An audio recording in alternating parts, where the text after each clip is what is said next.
got a cell phone, go ahead and turn it off.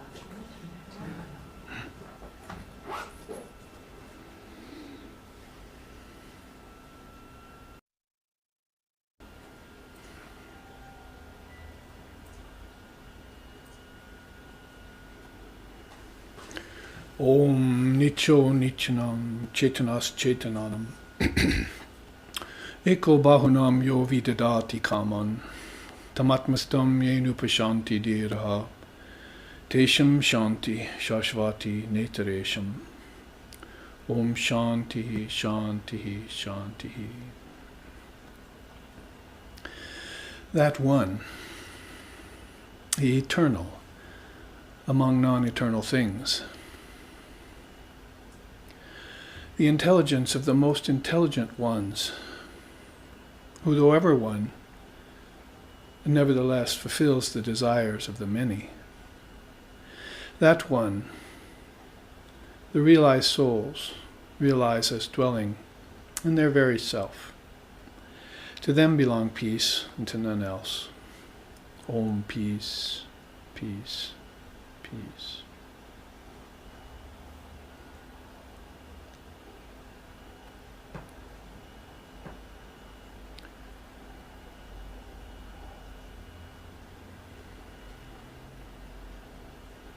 Om Aneka Janma Sampraptir Karmin Dana Vidahine Atma Jnana Agni Danena Tasmai Shigurave Namaha. Om Shanti Shanti Shanti. I offer continual prostrations to the Blessed Guru, who has kindled the fire of wisdom within me, burning away the numerous karmas that have accumulated over countless lifetimes. Salutations, again and again, to the Supreme Teacher.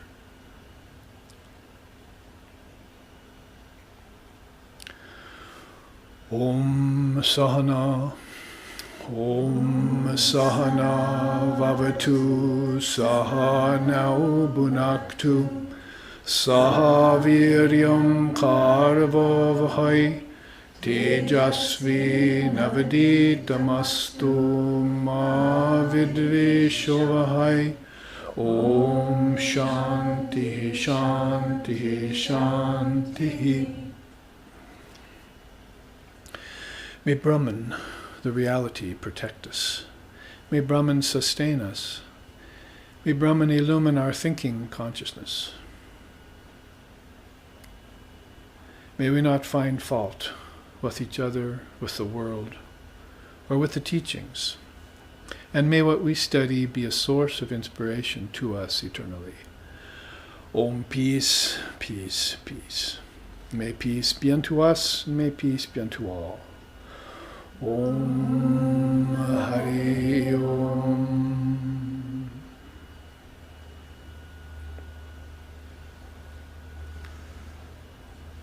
So here we find ourselves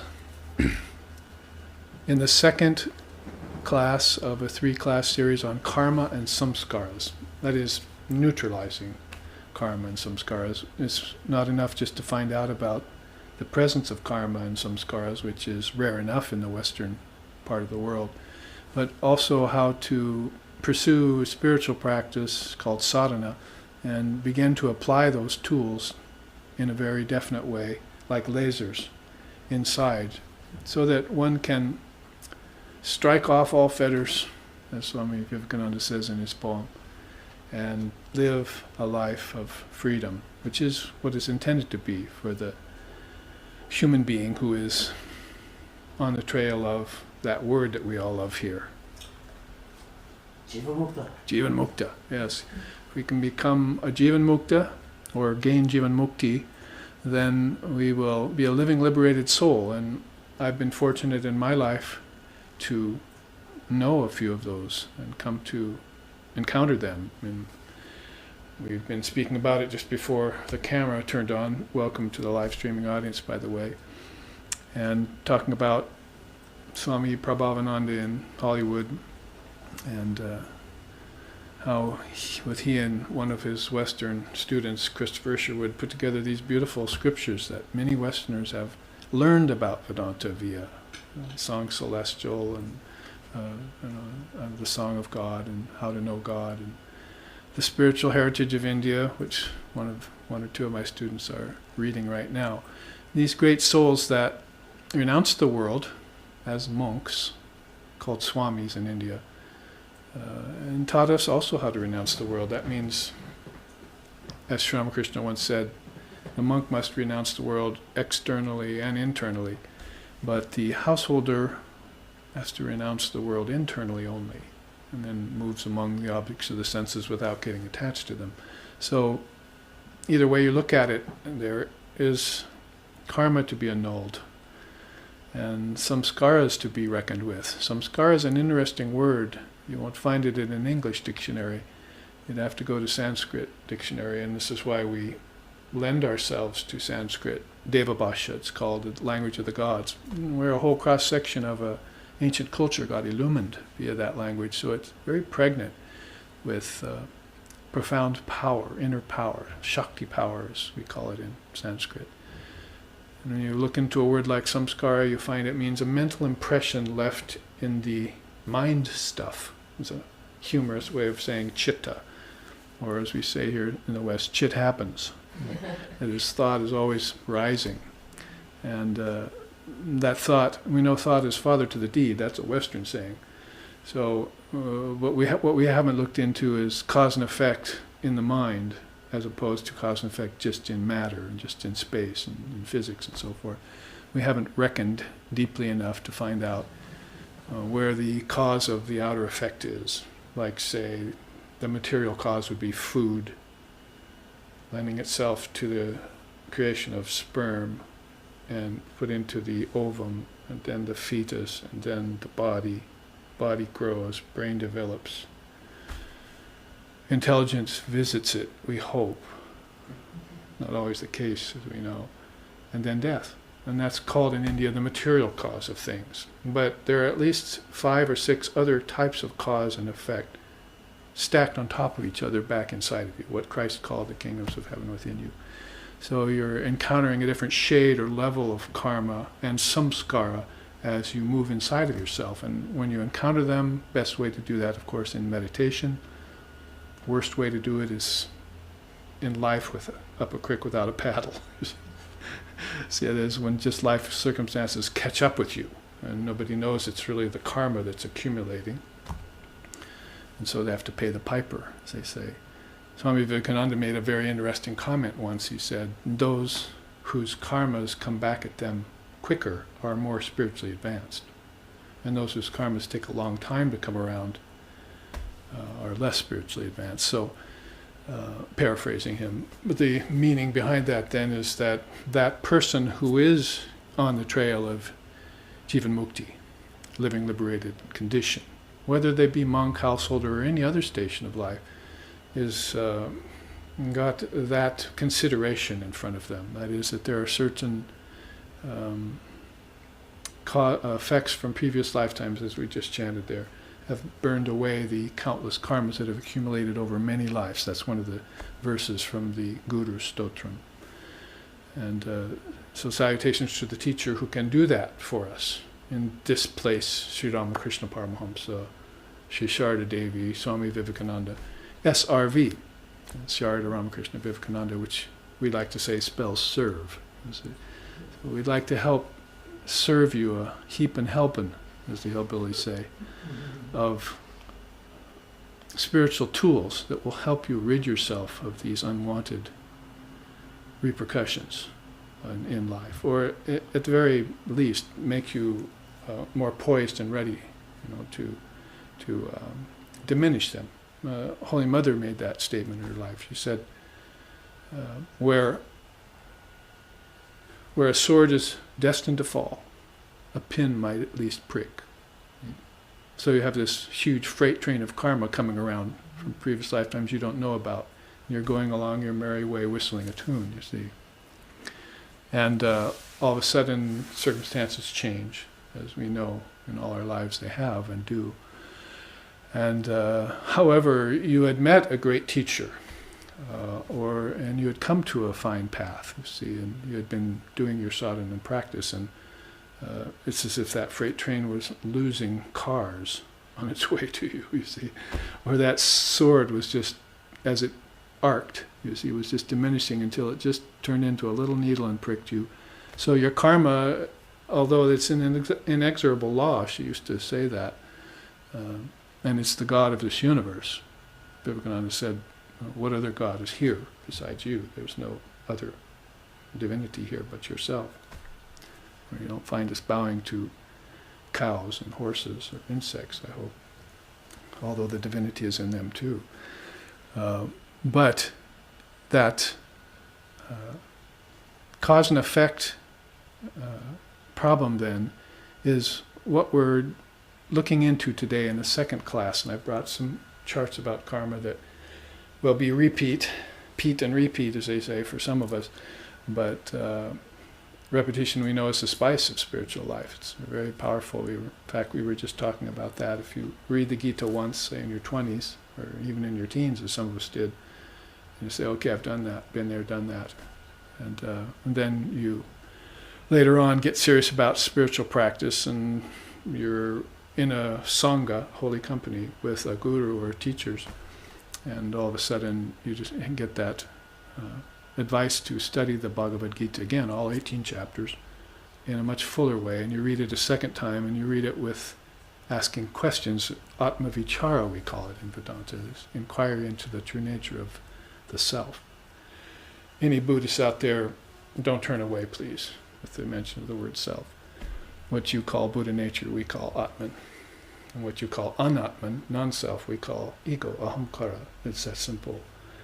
Vivekananda used to say that there is no difference between Buddhism and Vedanta. They're really the same, essentially. A little different period of time. Buddha was more current, so Sanskrit had turned into Pali. But basically the systems, you study them, whether it's the 38 limbs of enlightenment or the 8 limbs of yoga. In fact, I have 2 charts today that contrast each other, or actually are good to show side by side, about the 10 tenets of Buddhism, and then the 10 yamas and niyamas, the first 2 limbs of yoga, that we might get to if there's time. So,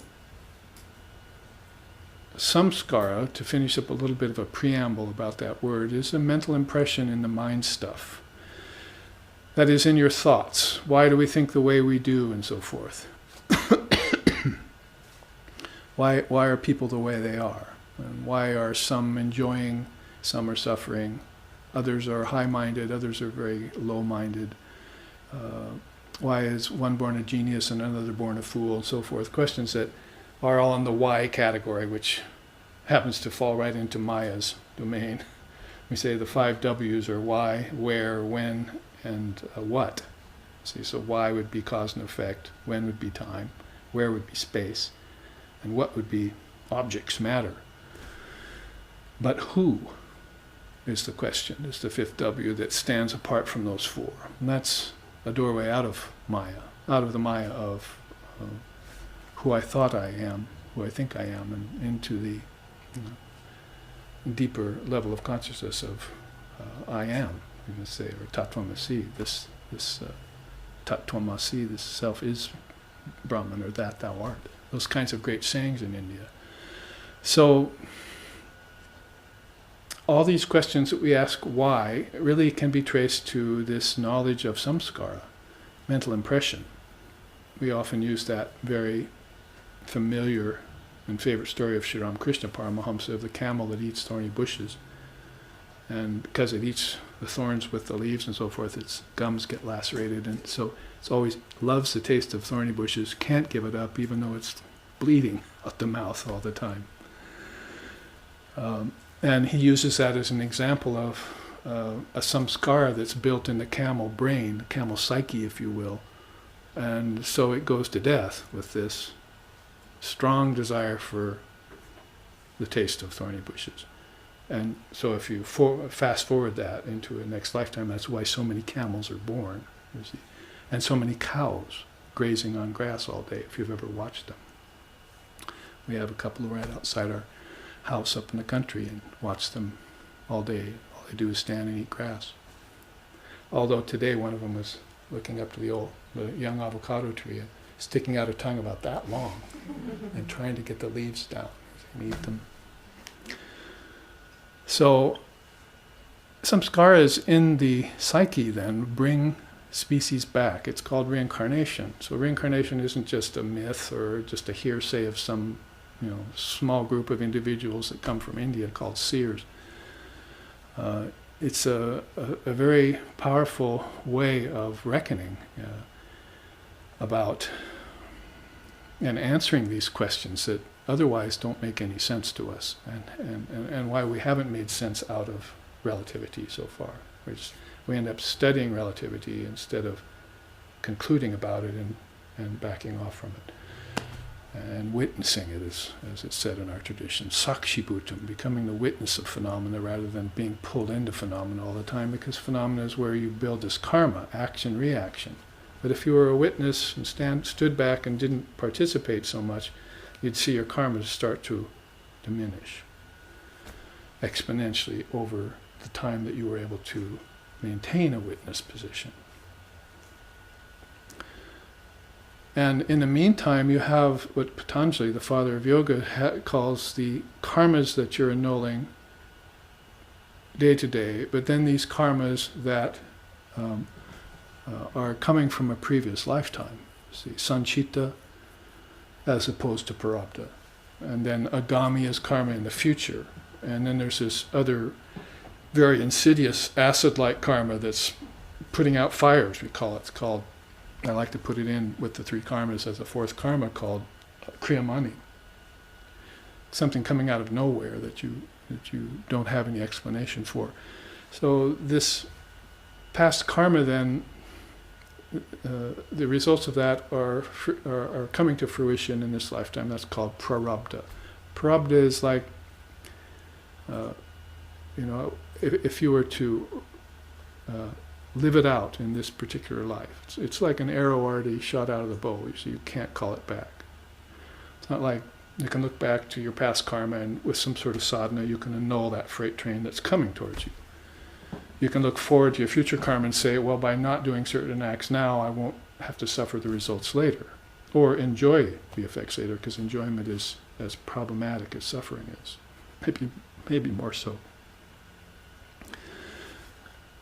But you cannot do anything about your prarabdha karma. It's here upon you. It's the arrow shot out of the bow, and you have to deal with it. And so they often give the analogy of the potter's wheel.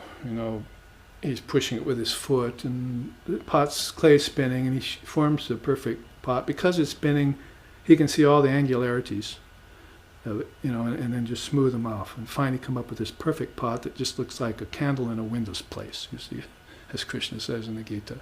You know that. Yata dipo nivatastu nengate sopama shmrittaha yogino yata chachasya yunjato yoga atmanaha. Sitting in meditation on the Atman in yoga, like a candle in a windless place. You look at it, you see, is that a painting or is that a real candle burning? So like that, this pot becomes so perfect that even though it's still spinning, you cannot tell that it's even moving. And that's the jivan mukta. That's that living liberated soul that is moving but not moving, acting but not acting. That is acting but not accruing any karma. That I said a few souls I met had reached that state. And they were to be studied, they were to be contemplated, they were to be revered.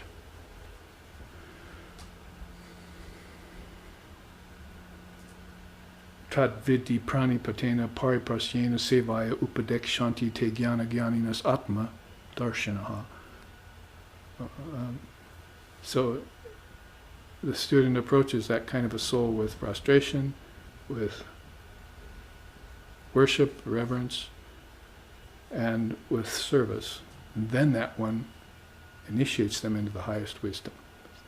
Once you've got initiation into the Ramakrishna order, that's it. The cobra grabbed the frog. And there was one croak, and that was all that was left. You see. But if the water snake Inferior teacher grabs a frog, tries to swallow it, sticks down the throat, they both suffer. And there's a lot of that going on nowadays. So get your frog ego near a cobra and see how long you last, you see. And get rid of that first barrier. And then Patanjali is saying, as I was saying, you've got this karma that's still coming back to you that fructifies at a very late state in the game. It's actually cosmic karma. It's karma like, where was my first birth? Where did I decide to separate myself out from Brahman and take on a separate ego? It's like the inception of your individual self. Why did I make that decision? What drove me to do that? It was the big error. It was a big mistake, right? They call that mulavidya, primal error, root ignorance. And then the problem becomes, how do I smash that jar of separate water into the ocean, you see, and so the ego just goes away and water becomes one with water. They have different ways of singing that in songs and so forth. Here we are. Yeah, gotta have my device with me here soon. So you find that these samskaras, if you can locate them inside the mind. Now remember, the mind is not the brain. Certainly not the body. You've got different levels of consciousness you're dealing with here. And, instinct and heredity and neuropeptides and all that, it has to do with body-brain. But when you're dealing with mind, you're dealing with what Christ called the kingdoms of heaven within you. You're going into different realms in different lokas that exist inside of yourself. Everything exists inside the self, because the mind, as you know, is the projector. There's no creation in Vedanta that isn't tongue-in-cheek creation. Really that's projection going on. So you can't create something out of nothing. It's impossible. See, there's always something there, and that something is called unmanifested nature, and that's what's back inside of you. It hasn't manifested itself yet. But that's where all manifestation came from. Those are seeds you're talking about. And here's the fruit. See, good, bad, or mixed.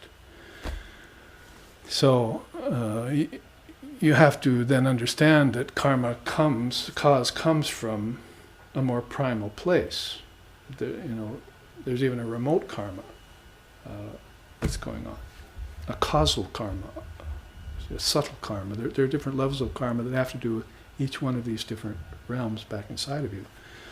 And you visit them in dream, but since you're so attached to your waking state, you think dreams are figments of your imagination. And then people come along and say, well, I'm having lucid dreams now, or I'm having visions.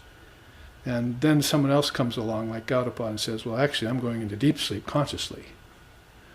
See? And there's where I found all the seeds. Dreaming was just another variety of waking state, you see. But deep sleep, now that's something, amazing. That impressed me.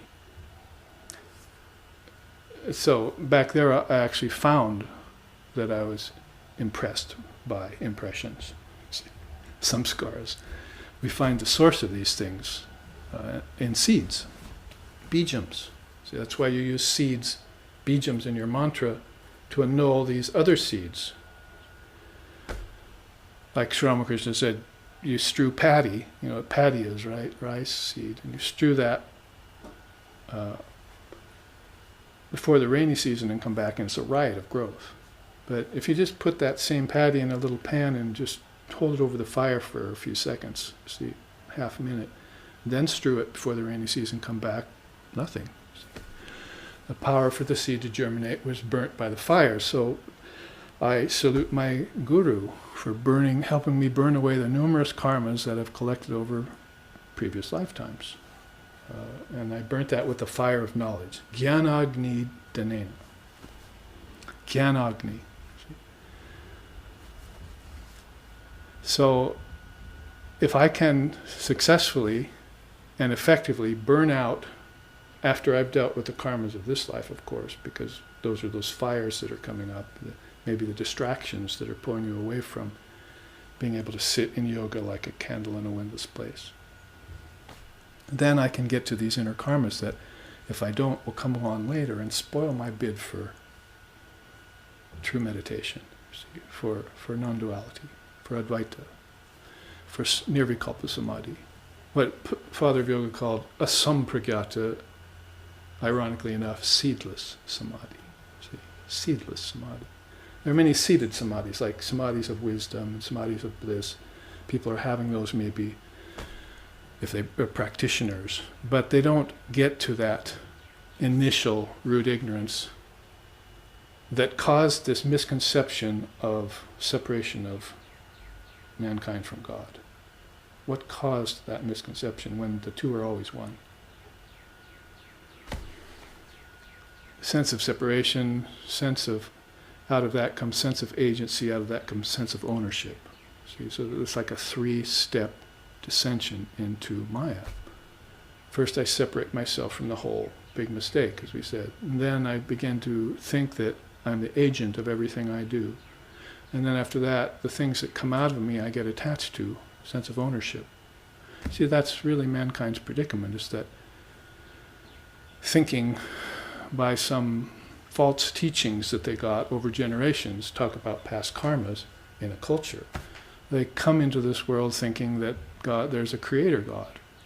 And then they go on thinking about this and praying to this and seeking heaven and avoiding hell if they can. When all the time their own karma has brought them here, when all the time their own mind created the world, not God, because God is not a creator, their mind is a projector. So they project all these things out of air, earth, fire, water, ether, and they enjoy them with tasting, touching, hearing, seeing, and smelling. And they forget all about those 10 in a dream state, that they also see, taste, touch, hear, and smell in a dream, and so forth. And there's also water, air, fire, ether, and air in a dream. It's just at a subtler level instead of a solid or grosser level. So forgetting about all the steps that happened from the inception of their individual ego right on down to the element earth, then they begin to believe and create this samskara, this huge collective samskara, that someone else did this. And they're to blame. If something good happens, it's God to praise. If something bad happens, it's devil to blame, you see. And you're still caught in the realm of duality. Pleasure, pain, life, death, heaven, hell, form, formlessness. What's the difference? Until you realize that this is all my own projection.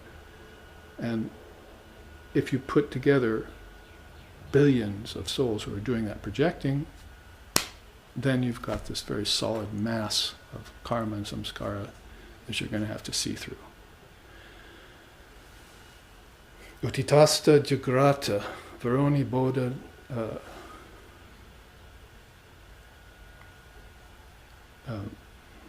utitasta jagrata, prapya varani bodhata. Means arise, awake, and stop not till the goal is reached, because sharp as a razor's edge is the spiritual path, and very difficult to navigate. So my explanation can probably understand from that why it's very difficult to navigate, what you're up against. Is enlightenment such a simple thing? Is nirvikalpa some fish and greens to be bartered about at the marketplace and talked about on the surface? Or is it very rare in souls? And these souls will have had to necessarily then have neutralized their karmas and actually just taken apart their samskaras on all levels. Cosmic, collective, and individual out here. The 3 worlds, it's called. The AUM of Om has to do with those 3 worlds. Your waking, dreaming, and deep sleep has to do with those 3 worlds. There are all sorts of tri-puttis, or triple teachings, that you can just see put together. I've got several charts on it. So, once you understand this, then you become sort of an adept or an expert at searching in your own self for the reasons for your own predicament. So you don't then put things off on God or devil. This is my own self, my own antakarna, my own fourfold mind. intelligence, ego, thought, and doubting mind, manas, that did all this. And therefore it's true what they say in some of the more recent New Age kind of way of thinking in the 80s and 90s and so forth, is that we do project our own reality, but I would change that to we project relativity. Reality never gets projected. Reality is still, stationary, perfect, timeless, deathless, birthless, perfect, see, in every way. And it's the only thing we're not really looking at. I mean, think about science. Their key word is relativity. But there's an opposite to that word called reality, you see. And if we don't accept it and find out what it is, then we start creating all these sub-realities as masquerades, you see, to put in their place. Then all of a sudden we become satisfied with lower knowledge, and we never seek the higher knowledge. Maybe for centuries, maybe for millennia. In the case of America and Europe, for instance. But India's always held on to that non-dual stance. And karma and reincarnation and samskara, relative laws, no doubt. You cannot realize enlightenment through such things. In fact, you realize that those things are really ultimately unreal. They're without substance. Blast your karma. Who said that? Swami Vivekananda. One Hindu man came up to him and said, "Well, Swami, I've got all my karma, so many lifetimes to live." And Swamiji just looked at him and said, "Blast your karma." Mm-hmm. Blast it apart right now with that realization, I am Atma Brahma. This self is Brahman. And start thinking that way. Don't think I have all these many lifetimes to go and I have all these karmas. Look into your samskaras and see where these thoughts come from. This is the connection between karma and samskara and reincarnation. Camels, cows, horses, human beings, take it up to that level. Then you're talking about a much vaster and more extensive and intensive consciousness in the human being. Potentially so. The teaching in Vedanta is not you are Atman, it's that potentially you're Atman. See, you have to realize you're Atman before you're Atman. It can't just be that simple, you see. And a lot of people who are so-called teaching the Advaita Vedanta are making that mistake, and making that error, that, oh, you don't need sadhana, you don't need practice. You're already that, you see. And then you see them come falling down off of those philosophical pedestals, just as sure as anything. But those beings who, by avastas, by stages, as Sri Ram says, grow stage by stage, you see. How do you grow by stage by stage? By annulling the karma at that stage, by the aspiration of what exists at the next stage. See, you cannot solve problems at the same level you created them. Who said that? Einstein. So the same in physics then among atomic particles, the same among atomic particles. See, you're going to have to perceive or contemplate the next level of your growth and borrow from that. Because that next level of growth wouldn't be in you if you didn't have a samskara for it. For instance, all of us are here in the body, living. We had a mother, we were born, and we're fearing death. Or, in any case, not looking forward to it, in most cases. See? But none of us is saying birthless, deathless self every day, birthless, deathless self. See? Why aren't we thinking that when that's the truth? So there are several very effective methods, but many people can't just jump to the chase like that. As sharp as a razor's edge is that path, and you're easy to fall off it in any little aberration that comes along, any little karma, discovery of any samskara, and your reaction to it. Patanjali has that teaching. He says, it's not the good and bad and pleasure and pain and all these things that are really the problem, it's your reaction to them that are the problem. If you were to walk that narrow path, then these things would come at you and you would just keep walking that straight and narrow path. You wouldn't react to them. Like say, I'm a perfect yogi. I'm just kidding. But let's say I'm just a perfect yogi. See, so, and then all of a sudden my body gets a cold. And then I say I have a cold, and there goes my perfection, you see. But if I said my body has a cold, then I stay in accord with Advaita Vedanta. The soul can never catch a cold, see. Soul with a capital S, it's beyond the 6 transformations that Buddha talks about. Birth, growth, disease, old age, decay, and death. Beyond the 6 transformations is this Buddha nature, see, what we call Atman or Paramatman. So, this is to refresh our minds a little bit about our subject, because last week we were on retreat. A retreat that was called Making Crucial Spiritual Connections, and almost everyone in this room was there, plus a few other of my mainland students who went home happy as larks. But that was last week. The week before that, we had our first class in Neutralizing Karma and Samskaras. So this is our second class. So I'm bringing you back into the feeling of this Gyan Yoga. You see, this yoga we happen to be sitting in right now. Don't let that cause you to think that Bhakti and Raja and Karma are not here. What we're actually talking about is Karma. Inside of the Jnana umbrella, you see. This is how integration of yogas is so important. It's become a rather popular theme amongst spiritual seekers, even over the last 50 years in the West. Purna Yoga, Integral Yoga, Synthesis of Yoga, Aurobindo. So all these people have put out these great works about it and talked about it. But it was Vivekananda who brought it to us, 1893, Parliament of Religions, the 4 Yogas. And he put out those nice books about them, actually. He didn't write them. Stenographers took down his lectures, and then he edited and compiled them. And we have Karma Yoga, Bhakti Yoga, Jnana Yoga, and Raja Yoga, which was Patanjali's 8-limb system originally. So don't then think that just because we're sitting in Jnana Yoga atmosphere that the other 3 aren't present. We have devotion to our teacher.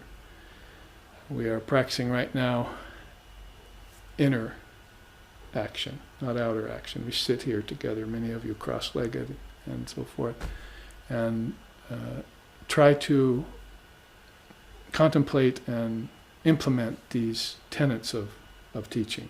Dharma, we call it. Dharma is the mead of our life. That is, if you don't like the world anymore and you can't have enlightenment, where do you go? To the Dharma, you see, right in the middle. Give me the teachings, because the teachings will help me avoid bad parents next lifetime. Bad parents means anything from evil parents to ignorant parents to moral parents. Moral parents aren't going to cut it. It'll give you a start. Be born in the church, yes, but don't die in the church. Who said that? Vivekananda. It's good to be born in the church, but don't die in the church. In fact, you yourself are that church. You see, you yourself are the walking Upanishad, walking scriptures. Now, where are they? Buried behind a mound of karmas and a bunch of samskaras that are causing me to think contrarily or otherwise. And all I need to do is strip those away one by one, and that's work inside. That's mental yoga, not hatha yoga. If you did a little hatha yoga, the end result of that is that you can sit this way for 3 or 4 hours, maybe longer, without moving. See? And then you've got the gist of hatha yoga. Longevity, occult powers, those things that come to you in hatha yoga, you should look at those like crow droppings by the side of the road. Who said that? Ramakrishna. Sri Ramakrishna Paramahamsa. Or who said, if you have even one of the occult powers, of the 8 occult powers, you will not be able to gain enlightenment. Sri Krishna in the Bhagavad Gita. So we have 2 bookends here, Krishna and Ramakrishna.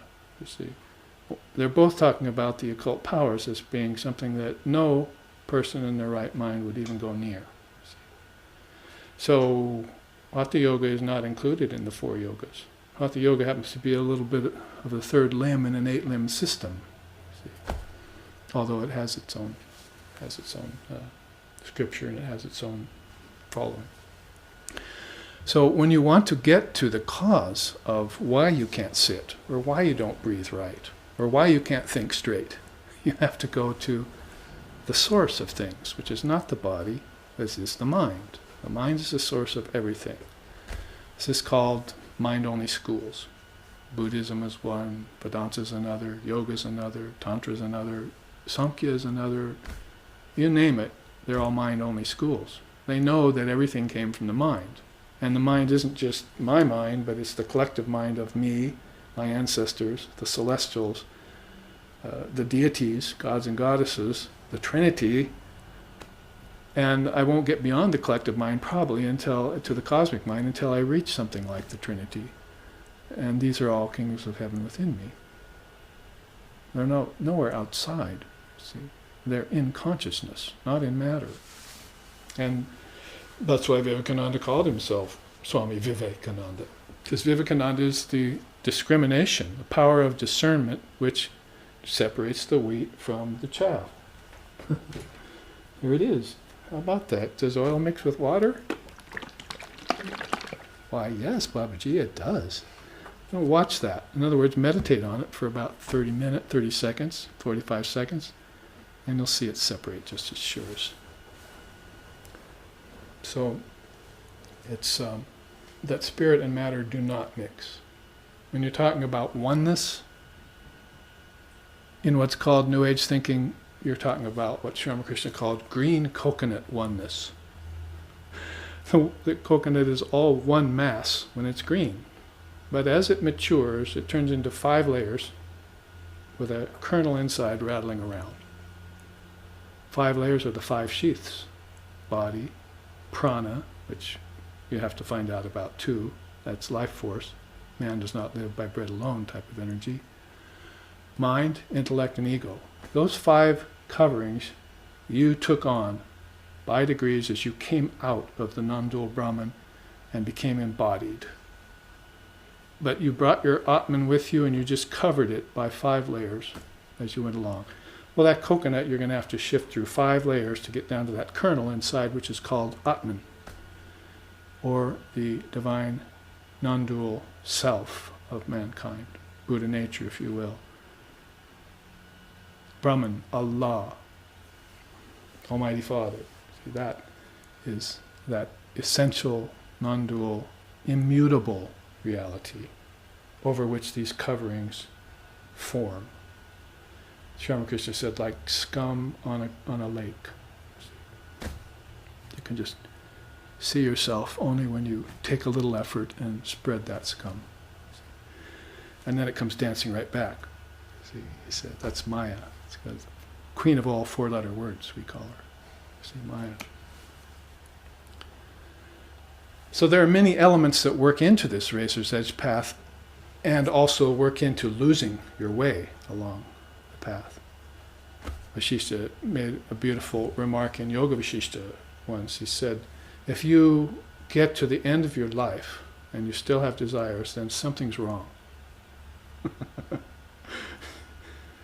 See, you should have satisfied all those way back when and gotten over them. See, because it's desire that turns this Kala Chakra, Buddha called it, this wheel of birth and death. Desire and desire alone. And desire is going to be fueled by your longing for thorny bushes.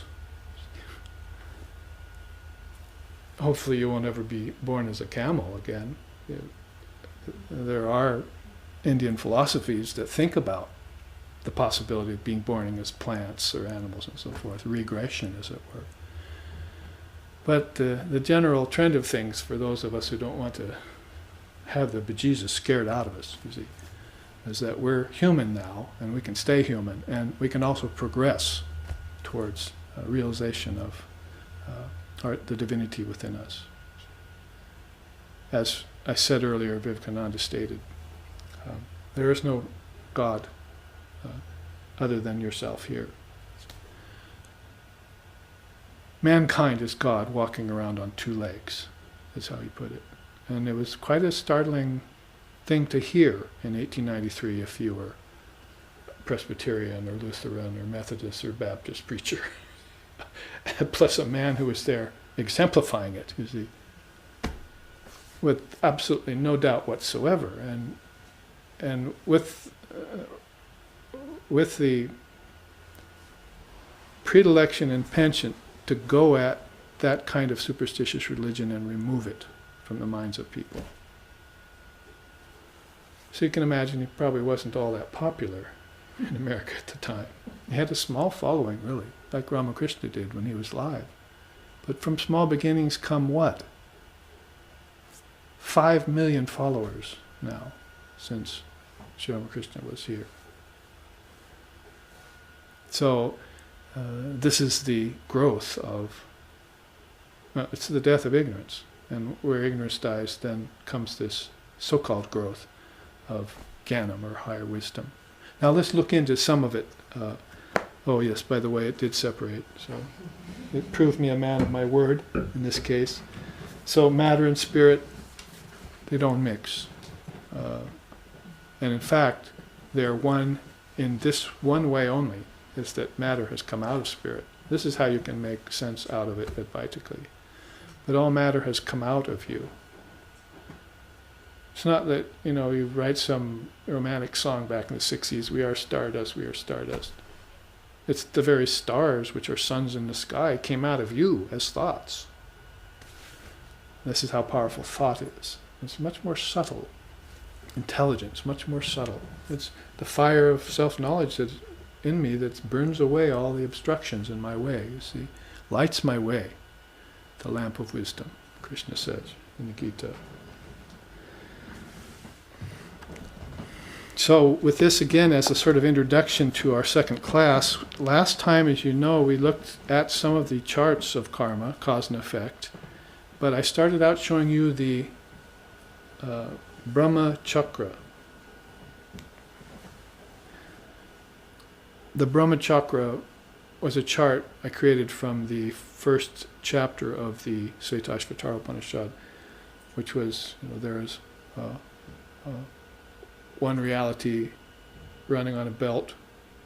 You see, and that belt has 3 tires, and those 3 tires have certain extremities, and then those extremities turn into 50 sub-extremities. You saw this whole thing that was this whole vision of the ancient rishis of India. These were pre-Vedantic, we call them Vedic seers, and how the whole thing was Brahman with form. They were thinking more in terms of Brahman with form, Saguna Brahman, and they knew there was a Nirguna Brahman beyond that. But anytime there was any kind of name, form, time, space, or causation in the quotient, it had to be a God with form. Later, more popular notion, Brahman and Maya. See, this is all unreal, and only Brahman was real. The way to cut to the chase, because things got more confusing in the human mind as this karma and its wheel swept on, as the yugas degenerated. There's 4 of them, right? Satya, age of truth. Treta, you lose about 1/3 of that truth in people's minds. Dvapara, half is gone. And then Kali, 3/4 or maybe all of it is gone, you see. And this is the Kali Yuga right now. Does it make sense? We hope intelligence visits our brains and our minds, and that we show some of it. But if you're still going on with wars and atrocities and greed, then where is the intelligence in this quotient, I ask you? See, where is the intelligent person? You find them retired. You find them renounced. You find them as hermits. Find them as people who have withdrawn from the arena of the 5-fold Maya, time, space, name, form, causality. That's basically a good description of Maya right there.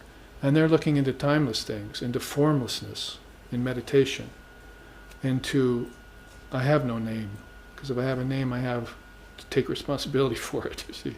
Good, bad names. And also form. If I take on a form, then wear the chain. Right? You know the Song of the Sannyasin by heart, any of you? See? Yeah. So, whoso wears the form must wear the chain. Too true. But far beyond both name and form is Atman, ever free. Know thou art that. Is how he ends that fourth verse, you see. They sow must reap, they say. Who sows must reap, they say. Cause must bring the sure effect. Good, good, bad, bad, and none escape the law. For whoso wears the form must wear the chain. Too true, but far beyond both name and form is Atman. They're beautiful, penned it right out, you see. And so, time, space, name, form, and then causation, which we're delving into right now. Cause and effect, or what we look at as karma. So, let's read the Riot Act on karma. Now, this chart is a good one to begin with on your left. It's called the 4 types of karma. Notice there are also 4 shades of karma, and this chart on your right, there is also the 3 grades of karma, according to Krishna, and then these dynamics of karma yoga. This is how I have fleshed out or extracted the key teachings of karma yoga in 4 different ways for us to look at on a visual like this. Now, we said already, Sanchita, Prabdha, Kriyamani, and Agami are the 4 kinds of karma. I'm calling them there accumulated, operative, imminent, and potential. I put it in words of English that are meaningful. Sanchita karma, as I said, if you take Ram and his archery and so forth, his bow and arrow and his scabbard as the metaphor, then arrows being held in that scabbard are past karma. In other words, they're stored. They're in the back of you, and you may think in an ignorant way that what's past is past. Nothing's going to happen, it's gone. But you're going to be reaching for these, actually. Each action you take is reaching for a past karma. We don't know that, which is why the Roshis, the Zen Roshis, and the Hindu Swamis, and the Tibetan Tulkus, and all these wise people are very, considerate about doing any act. They think beforehand, you see. Think, if I do that, something may happen, you see. Or if I don't do it just right, you see. Like, if I walk across that rice paper, can I not leave any wrinkle, you see? Or as Sri Ramakrishna said once,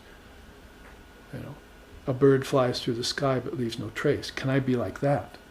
That's actually my Swami's name. Swami Sheshananda means, at least in one meaning, leaving no trace or residue, ashesha, behind.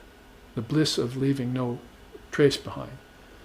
A beautiful song in India that goes, karma, kama, maya, all went looking for the illumined soul when he died. They couldn't find him. He left no trace. So karma went looking for him, god of action and reaction. Didn't leave any trace. He's not in the book of records. They can't take him, you see. Kama, god of desire, went looking for him. He had no desires, so he didn't leave any trace. And Yama, the god of death, went looking for him because he gets everyone, right? Wrongity, wrong, wrong. See, that man had escaped death. He had transcended death. He knew that death was an illusion, so death bowed to him. Death, who is granted such a small little place in Divine Mother's realms, you see, a little transitional place. This is how they think in such grand terms in India. Death being so minuscule a thing, ultimately illusory, like time in deep sleep. So, arrows being held in the scabbard are past karma. Prabdha is operative.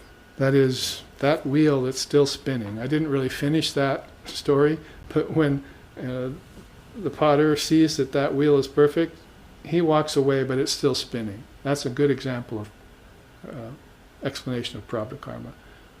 The Jivan Mukta is still there, you see, but his body's still there too, you see. He's gained freedom, but his body is still present. It's still moving through the prarabdha karma of the arrow that's been shot from the bow already. See, arrow's already loosed from the bow. Nobody can live that down. You have to live it out.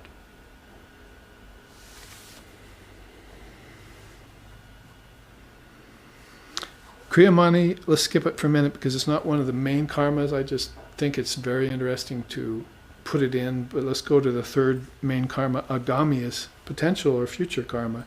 Arrows being loaded into the bow. Now hopefully when Ram reaches back and loads that arrow into his bow, you can be there and say, stop. Do not shoot that arrow, please. I'm done. See, I've had my bath and I'm clean. See, or Vivekananda said, I've gone to the gymnasium of the world, I've flexed my muscles, I don't need to be there anymore. You see. One Swami wrote me yesterday from India. I quote him, the world is a huge gaping hole. This is how they think. You see, a monk, one Swami told me, is a man who takes a canoe to a far distant island, and when he gets there, he burns it. Just in case there's any possibility at all that he may think of coming back. Forget that. It's Maya. See? So this is how they think. And of course, if you were, it maybe sounds a little bit, how they say, life negating. It's the first objection the Westerner would make, you see. But actually, when you realize that these beings have come to know formlessness along the way, they've gotten familiar with the bliss of formlessness, and form has then seemed insignificant in comparison. Then you begin to understand. So it means you have to make acquaintance with your formless nature a little bit. See, just a little bit, by stages. Get a taste of that sugar. And maybe you'll find out that the sugar of form isn't so healthy after all. But maybe formlessness is more healthy. I and my Father are one is a better station. So this is, future karma is easily annulled by the sensitive sadhika, that is the person who practices sadhana in this lifetime. What is sadhana? Those 4 yogas will cover it. I would add in mantra. Mantra is almost its own yoga. And then you have kind of this 5-fold, because 5 is always good, you know, you have 5 elements, you have 5 senses, you have 5 subtle elements in dream to night, you have 5 subtle senses in dream to night, you have 5 pranas flowing through your body, your mind is 5-fold. This is called quintuplication. See? It's called the panchakarana, means 5-fold cause. This is how you marched into the body through sets of 5s. And guess what? Turn it around, this is how you can march right back out of the body to your pristine state by knowing the sets of 5s that you came through. The Taittiriya Upanishad says, that being who gave us this teaching of the collected 5-fold nature of things knew that everything was coagulated, if you will, or brought together in 5s, and that each 5 came out of the last 5. See? So it's actually a kind of dissolving the mind stream kind of meditation that you can practice by connecting earth to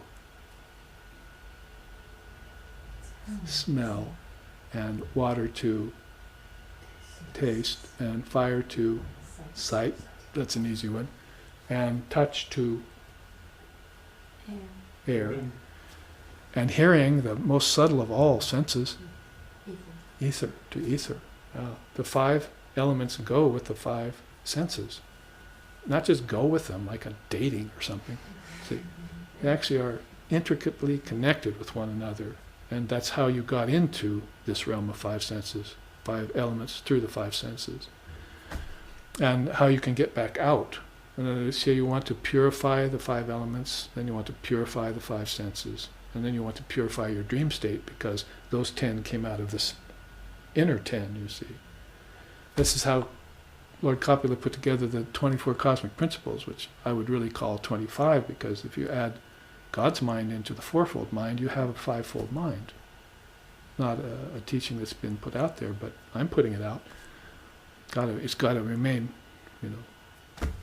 sensible. Besides, you add in the soul, you've got 26. So Purusha is there, you see. The witness of all this process. So there you have, except for Kriyamani karma, the 4 types of karma. That's arrows being taken from the scabbard. So you could talk Ram out of that, too, you see.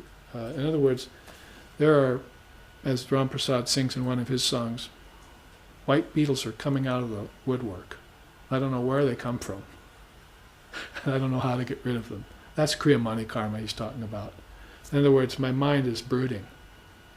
My mind should be peaceful, desireless, content, maybe even illumined, see, or at least focused on the Dharma all the time, because that's how you don't brood anymore, by thinking about the teachings.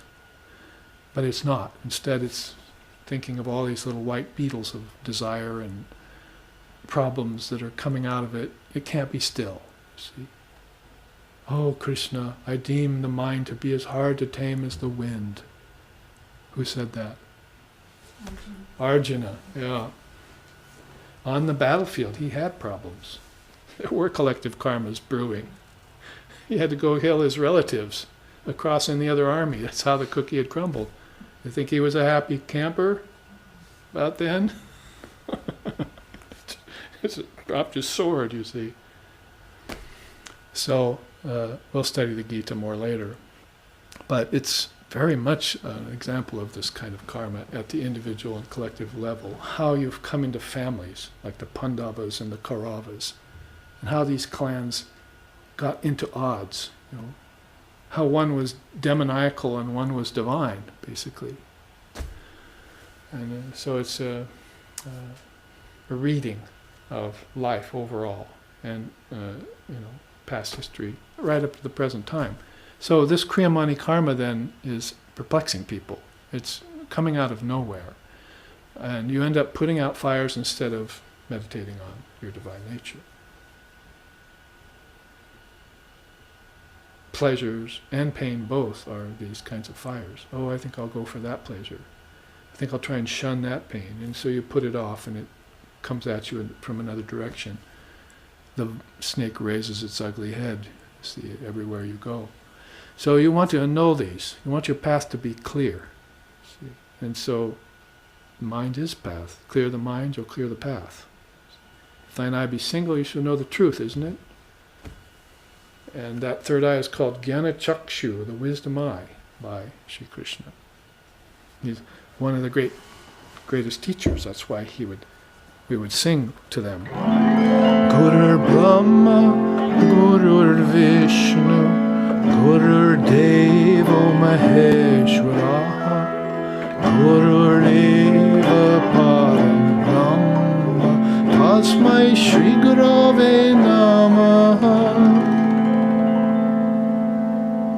Aneka Janma Sampraptir Karmendana Vidahine Atma Jnana Vidanene Tasmai Shri Gurave Namaha. Gurur Brahma, Gurur Vishnu. Well, Vishnu is Krishna. That's the manifestation. So that incarnation, or avatar as we call it, has come right out of the Trinity, right out of this principle of sustenance. And therefore you'll be able to call on Ram or Krishna or Ramakrishna at any given age, in any of the yugas, and then you'll have a friend in high places. See, a friend in high places, that's Ishvara. Or if you're a lover of Divine Mother, as we are here, Ishvari. See, Kali, Durga, Tara, Saraswati, Lakshmi. All these deities being inside of you. So you meet them inside. You know them inside. You merge with them inside. You worship them inside. As last night, you can worship them outside too. That's called Gauna Bhakti. On our altar there, you'll see flowers around the deities. And yesterday was Saraswati's puja. Saraswati's birthday, as it were. So we worship her, and then Actually, Swami Trigunatita's birthday was Thursday, and Swami Brahmananda's birthday was Wednesday, you see. So we had a whole week full of birthdays. January, February, Sri Ramakrishna's birthday. So December, Holy Mother's birthday. December, January, February, very profound entering point for great souls, see, in this recent age. And you have those kinds of beings coming to earth. Well, when you talk about Ram, of course, you're talking about probably one of the most ancient of all avatars, go way, way back. But this 4 types of karma is a teaching that can be, that was taught to him by Lord Vashishta. Lord Vashishta being a very, very ancient, old, hoary old rishi, and Sri Ram just being a teenager. A beautiful story of Sri Ram as a teenager who was the avatar of the age, and nobody knew it.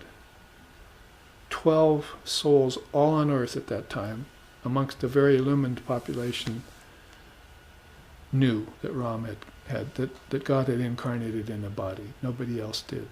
And Vashishta was one of those. So when Ram started having problems, oh, you mean God has problems here? Oh yes. We are God here, you see, and we're having problems. It's the avatar in all of us, you see. That is, I said earlier, Atman exists in everything, in everyone, from human to animal to plant to mineral to rocks. Atman is there as the all-pervasive reality. It's there equally in quality and in quantity, but it's not there equally in manifestation. Vivekananda has cleared that up for us. If it were, then you'd be getting samadhi from rocks, you see, and cows. But you can only get that inside yourself. And once you have it inside yourself, then you can see the samadhi cow and the samadhi rock. See? Everything then looks like Brahman to you. Sri Ramakrishna said it's like putting on yellow glasses and seeing everything yellow. To put on Brahman consciousness, that. But you must have had to have experienced Brahman first to acquire one of those spectacles, you see. Easily understandable, yes, but something that we don't think about a lot, karma, only on the physics level, see. If one object hits another, how far will that throw that object back, and what will it do to this object? It's all mechanics of physics. But talking about if one of these thoughts hits another thought, and what will that do to my life? You see, that's karma. That's the coming together of objects which aren't solid masses, but are very subtle things, and they had a source. If you are to meditate and put all your thoughts silent, as they want you to do in Zen Buddhism and in Zazen and so forth, and you just want to turn off that mind, you see, it's a very hard thing. And you may have to sit for an hour or two, see, to actually see the sunshine of the mind shining through everything. It takes some doing, see, some patience and perseverance. Holy Mother said that. Meditate at the same time every day without fail. And then somebody said, well, what if I can't? I just can't meditate. She said, well, then don't move from your seat and just pick up a scripture and read it. You see, that hour you set for yourself, or however long, is your time with God. Do not let anything get in the way. So you may not be able to meditate, fail that day, see, but I can use this time for another yoga. Besides, I'll find out next week I'm sitting perfectly, no problem. What was that about? See, that's called the 3 gunas. That's a teaching peculiar to Vedanta, and to Vedanta only, the 3 gunas. The 3 modes of nature, it's called balance, restlessness, and slothfulness. If you put it in the mind. If you put it out in nature, it's like inertia, stasis, frenetic activity, and inertia, you see, tamas. So you can put the 3 gunas into nature, you can put them into action, that is good action, mixed action, and negative action, or you can put the three gunas into the mind, but you have a way of blaming someone. No, I'm sorry. You have a way of finding the source of the mind's problems.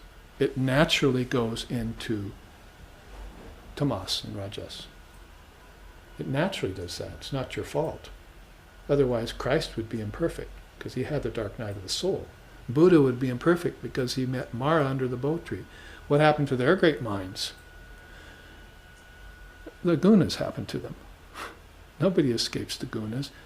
I said karma of the deep past is gotten away, is neutralized at a very late stage in the game, according to Father of Yoga. Gunas come even later. You don't get above the gunas until till kaivalya, in yoga. Kaivalya means separating yourself from form, separating spirit from matter. That's kaivalya. It happens just prior to seedless samadhi. And prior to that is dharma mega samadhi. You realize that all these qualities you've been searching for have always been inside of you. That's why they have ananda, bliss. Bliss isn't happiness or contentment or even peace of mind. Bliss is unalloyed, uninterrupted ecstasy of the union of God with mankind. It even puts it in a dualistic way, doesn't it? Because you were never separate from that reality, whatever name you want to give it. You were never separate from that. The victory was won long ago, as they say in the Chandi, mother scriptures. So some teachings that come naturally forward around these. Now let's look at the 4 shades of karma. We have enough time in this first half. Of course they would be black and white. But the most important, the most interesting one is colorless. The most perplexing one is mixed. People are doing good actions, they're doing bad actions. It's pretty obvious when they do stick your hand in the fire, it gets burnt, or you commit a robbery, you go to prison. I work with people in prison a lot, so I know what things they've done. I go and teach Vedanta in prisons 4 times a year. And I find out what they did. I never ask them, but they always end up telling me, say, oh, this is why I'm here, and this is what I did. So, those are pretty obvious, black and white, you see. But black and white together, that's not so obvious. That's the karma that's really problematic, and which a lot of people have not discerned the difference between yet. And they are mixing, like water and oil, trying to mix these things and thinking that they can come out smelling like a rose. And these are the most perplexing things that happen to them. The mantra for those kinds of people is, why me? Yeah, you said it at the same time I did. Why me? Why me? It's like the baby's mantra at birth. Wham! They don't know where they came from, where they're going, who they are, and they live their whole life like that. So what do you expect? That they pass away? Now, if you want more information on that, go to the Tibetan Buddhist teachers. They're the ones that'll teach you that dynamic. We went to Karmapa, we went to Kala Rinpoche, we went to Dalai Lama, he's still here. We went to Jangang Khantrul Rinpoche to find out the dynamics of rebirth. They're called bardo states, and how a soul gets into the body and how it gets out, how it does that in ignorance, and then how it does that in knowledge, and how it stops doing it at all. I mean, basically I just pretty much read the 4 shades right there, didn't I? Stop doing it at all is colorless. That's what Krishna says in the Gita. Those who know action in inaction, and inaction in action, they truly know. What's he saying? It's the most perplexing sloka in the whole Gita, I think. And really, you won't really understand it till you meet a person who is operating under colorless karma. If you could really say that. They're not really operating at all, but you have to have some way of pinpointing it or putting your finger on it. They're living in a non-dual state. Holy Mother had beautiful sayings for that. She was so observant. She said, lightning appears in the window pane but not in the shutters. Can you explain that to his mother? I mean, she was very simple in her approach. She wasn't like Swamiji and Brahmananda and others who, could go on, Ramakrishna even go on with these huge in-depth explanations, one after the other, and making all these connections, but she would just put it forward very simply, sort of like the middle path kind of teacher, like Buddha, for early on, very middle path. Krishna also, very clear. The Holy Mother, but she would come up with something like that, you'd wonder what she meant, that enlightenment appears in the clear soul, but not in any other soul. See, the shutters or the lightning doesn't reflect there. The Atman is there, like in the window pane, but just too covered over with karma and samskaras. So the light isn't going to show up there. Now, let's read the quotes to give you a little bit better example. Black, negative, bad. Krishna says, bound by 100 ties of hope, given over to lust and anger, they strive to secure by unjust means hoards of wealth for sensual enjoyment. I don't think I've ever found a sentence that's as full of all the problems of Western society and government and politics and so forth as that one. Mm-hmm. We should look at that one sentence and just meditate on it. Lust and anger, secure by unjust means hoards of wealth for our sensual enjoyment. I mean, doesn't it just pretty much fit a T? I mean, let's maybe not just blame the West for it, but just say overall the worldly person is in that. And, that is a kind of mixed karma in itself. I mean, because sometimes these people don't know that they're under the press of samskaras and karmas, so the poor dears, you see, they have Atman in them too. So then, coming to that kind of realization, you cast the first stone. I'm not going to, you see. I'm not going to judge. And nonetheless, you have to point it out. Well, that's the black karma that you're under the press of. See, if you can see it and admit it, then you can start to neutralize it. Attenuate it, at least. See, I mean, first you would attenuate something, then you would neutralize it, then you'd annul it. I think attenuation would be, working with it, and then neutralizing would be getting a breath of air finally in your life, peace of mind. But then to annul it means all those arrows in the scabbard, I'm just going to throw the whole thing in the drink, you see. I'll just take it off, I won't wear it anymore. And then you get to colorless karma. Let's look at the opposite of black karma, colorless. That one whose intellect is unattached everywhere, who has subdued his self, from whom desire has disappeared. That one, by renunciation, attains the supreme state of freedom from action. These beings can even act without acting. And of course, they're going to be very, very considerate, very careful. I should probably put up the chart on the Jain religion right now. Extreme non-violence of the Jains. People say, make some jokes about it. Don't breathe a microbe, don't step on a bug. But basically, you don't really understand the Jain religion.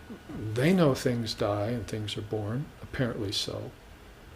Why they're not engaging in the acts that a lot of other people are, like becoming a furrier or digging wells or cutting forests, or is because that kills beings. They know these beings will be killed anyway. They know that even to eat a plant is to kill something. So why is it that they're so very careful? Because they want to reduce their karma down to almost nothing. Because if they can do that, they can get free. Relative wrote me, "Oh, you're visiting soon. Good. Let's go out and eat. There's a great place. It serves really good hamburgers." I said, "Well, I don't eat meat." So he wrote back with some quip about meat, and I wrote back and said, "Let's meet, but let's not meet."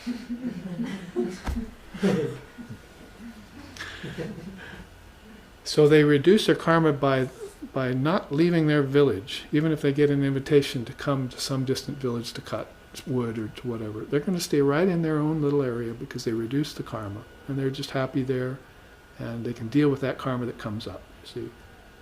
So this is really, if you study the scriptures of the Jains, you come to know that it's not just so surface as all that. that you're very, very sensitive about life. It's not that compassion isn't in the picture, the practicality is there about being very sensitive, why you're sensitive about your acts, why you don't disturb any balance or any organism, see. Because there's karma to pay for that. And karma is not a vengeful God. Karma is an inscrutable cause and effect principle. There's no morality, immorality behind it. It's just what is, brother. And so you have to come to know what it is and how it acts so that you can be where it isn't. It's what it is, I'm where it isn't, you see. Black, well, let's look at white and save that difficult one for the end, because we're almost to our break here. White is positive or good karma. The world is bound by actions other than those performed for the sake of sacrifice. Do thou, therefore, earnestly perform action for the sake of sacrifice alone. The problem with good karma, and we know as good Hindus and good Christians and good Jews and so forth, is that it doesn't get us anywhere but beyond, it doesn't get us beyond heaven. Heaven to us is a very limited place to be. There are much deeper realms that are causal realms beyond these subtle realms or these lower astral realms of heaven. And in the West we don't really have teachings that point in that direction. The fishermen were not Gyanis, you see, Christ's apostles. Shankara's apostles, they were Gyanis. So, I mean, you're looking at a different character, a different temperament, a different time span, a different country, a different culture, and people who were living in that, in those circumstances with their own karmas at that time. So, you're not going to find an abundance of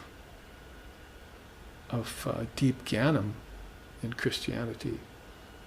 You're going to find bhakti. It's a devotional, faith-based religion. And if it's used in the right way, it's good for that. We happen to think Christ was not a savior. He was an exemplar. And all his statements speak of being an exemplar. Be thee perfect as thy Father in heaven. Birds have nests, foxes have holes. I mean, on and on. You can look into the statements of Christ and find out that he was wanting you free from the trammels of what we call Maya, or cause and effect. You see. You reap what you sow. About the only karmic statement Christ said that is still in the Bible. In 4th century, they took out the rest, because if you know karma and the laws of karma, karma yoga, which we can look at later, then you're bordering on freedom. And there are many beings who don't want you to be free. It's not just the Christian missionaries and the priests and so forth, because they won't have anyone in their churches anymore. But it's the gods and goddesses who don't want you free. You have in you the Atman, they do too, but they can't realize it for 4,320,000,000 years, see. But you can realize it in any 80-year period you wish to, you see. That's the advantage of the human being over the deity. All you need to do is work your way in, annul your karma, transcend these lokas, these realms, these kingdoms of heaven within you, and find yourself right back in the lap of Divine Mother, and in a non-dual state of Brahman. See? But good karma is going to keep you from that. Bad karma, of course, will too. Good and bad are chains that hold, one of iron, one of gold. Who said that? I did. But it's paraphrasing Swami Vivekananda too.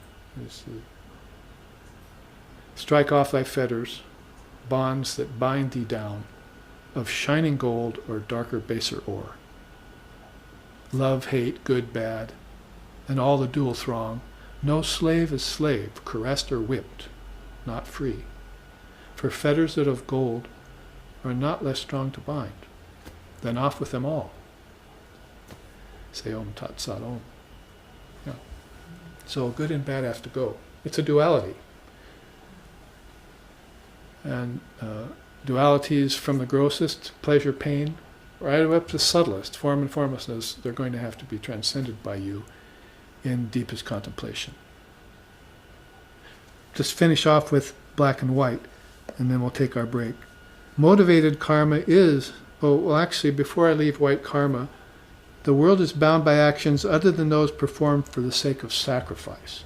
So, good karma, you would say, if you start doing your works for the sake of sacrifice, say to the insects, the plants, the animals, mankind, the celestials, your ancestors, the deities, if you can do all your works for sake of sacrifice, then you're going to transcend your good karma. Basically what they think of as good karma. That's what he says here. Actions done other than performed for the sake of sacrifice bind the world into good and bad, into chains that hold. As soon as you can do it for sacrifice, then you're actually performing action in the least binding way. Now, under black and white, mixed good and bad, he says, motivated karma is far inferior to that performed in equanimity of mind. Take refuge in evenness of mind, then, for wretched are the result seekers. This starts to give you a key towards action and inaction already. You're not seeking results. You're just doing the actions to the best of your ability without any desire for the fruits and walking away. That's your life of non-residue. See? Learn to do everything as an offering to me, Krishna says, the highest form of God. Thus shall you be free from bondage of actions yielding good and bad results. So these are all, of course, slokas taken out of the Gita. And to end, we'll go on to Shankara. The fire of knowledge destroys that which has previously been done, sanchita. What one has yet to do, agami. But what is done, parabdha, it cannot destroy. But those who stay close to Brahman are never affected by these three. They are Brahman without qualities. So, in the Vivekachudamani, Shankara puts it in such a way as to show you how to escape those two kinds of karma and how to abide with this one. He says you can't escape your prarabdha karma, so what do? Stay close to Brahman. Here we will take our break and come back in 15 minutes. Thank you for your kind attentions.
Welcome back to the second half of our second class on neutralizing karma and samskaras.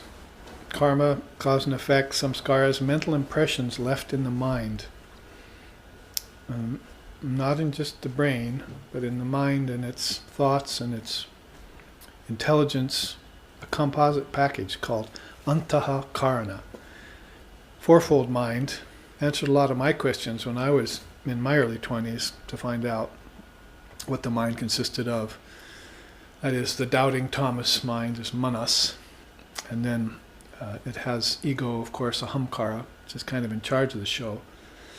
And then it has chitta, the thoughts, which come and go. And then it has probably the best refiners called buddhi, or intelligence. That can change the game really quickly if it gets honed and refined. Ego you have to keep diminished. You have to hone and refine the intelligence. You have to make the thoughts, chitta, like, to use Ramakrishna's analogy, like hot air balloons rather than rainwater. Because rainwater always seeks the lowest place to settle. Hot air balloons go up. And then with mind you have to render it non-dual. Manas is dual mind, thinking pro, con, good, bad, pleasure, pain, virtue, vice. You have to render it into a non-dual mind. So that's your quest, if you will, in mental yoga, which is the superior yoga. And because the mind, as we said, produces everything, or projects it, might be a better way of saying, then if you can succeed at that quest, then you can imagine what you can do with that kind of mind. Or maybe, better said, what you can't do. Bad karma, mixed karma, even good karma becomes something that is not so appealing to you. And you begin to look more at the colorless kind of karma. So, having read through that, let's look at the 3 grades of karma. These are kind of more of a revelation or a revealing of the main points of karma yoga according to Sri Krishna mostly. He says, motivated karma is far inferior to that performed with equanimity of mind. Take refuge in evenness of mind, for wretched are the result seekers. That was also used over here. But if you want to know karma yoga in a nutshell, here's his points in the Gita. Perform duty meticulously but without laying claim to its fruits. That is, most people say, oh, I'll give up work, or I'll just do work in a slovenly manner. But he says in the Gita, in his Karma Yoga chapter, his Karma Sannyas Yoga chapter, and his Jnana Karma Sannyas Yoga chapters that fall right in a row early on in the Jnana portion of the Gita. 6 chapters for Jnana, 6 chapters for Bhakti, and 6 chapters for Karma, basically. That you need to perform all duties very meticulously and then let them go. You should refrain from producing any fruits of karma through selfish motivation. You should not disregard or reject obligatory work under the pretense of inaction. There are monks immature monks that do that. There are householders, of course, that also figure they can sort of worm their way around those responsibilities that are a part of everyday life. Many of the Hindu men of Sri Ramakrishna's time would go to him and say, I want to renounce wife and family. And he'd say, fie on you. See, to have already begot children and leave your wife and children like that, that's not renunciation at all. And so he would point out that fallacy in thinking and that tendency to shirk responsibility, and that wasn't in line or in keeping with the tenets of karma yoga. He said, so you do all obligatory work, he says. You start to, like the Jains, for instance, give up some of that other work that maybe is complicating the issue. You should be able to know how to restrict the realm of work, because work is a morbid dream. Who said that? Vivekananda. It has a little facility in the beginning, but the whole thing is about gaining knowledge. As soon as you gain knowledge through works, then you back off from the arena of work, not until. So, otherwise it can turn into, or as another way he put it, duty is the midday sun that's burning the very vitals of humanity. So duty very important to the person who needs to learn responsibility, but once that's been accomplished, then duty becomes like the midday sun, burning the very vitals of humanity. You see people like automatons or workaholics going about that. And it really can be a very huge distraction to the art of inaction. If you were to work very hard and then come home and sit for meditation, then you'd balance things out. It's pretty much, at least in the interim, until higher enlightenment comes to you, what sitting is about, meditation. Ideally, it's for meeting God face to face, as Gandhi said. He said that about Sri Ramakrishna, actually. When you see Ramakrishna, you meet God face to face. Gandhi's how Gandhi put it. But then in secondarily, you might say it's for clearing the board every day. And people can use it for that. They'll sit and, oh, that person insulted me, and oh, I got that award, and then they just sort of neutralize good and bad in their heads before they go into their next day. So they keep that slate wiped clean every day, so that you don't lay claim to any fruit. You're not responsible for negative actions, and you're not neither for good actions that happen to you. In fact, Sri Ramakrishna's favorite way of putting that, if you want to put it in a, musically, is Shakale tomari icha mai karma tumi tomar karma tumi karma loke bhale kariya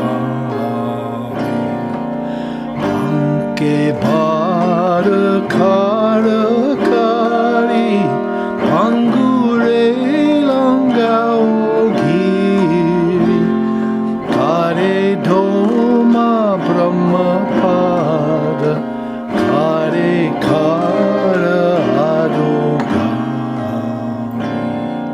shakale tomari icha. Icha means divine will.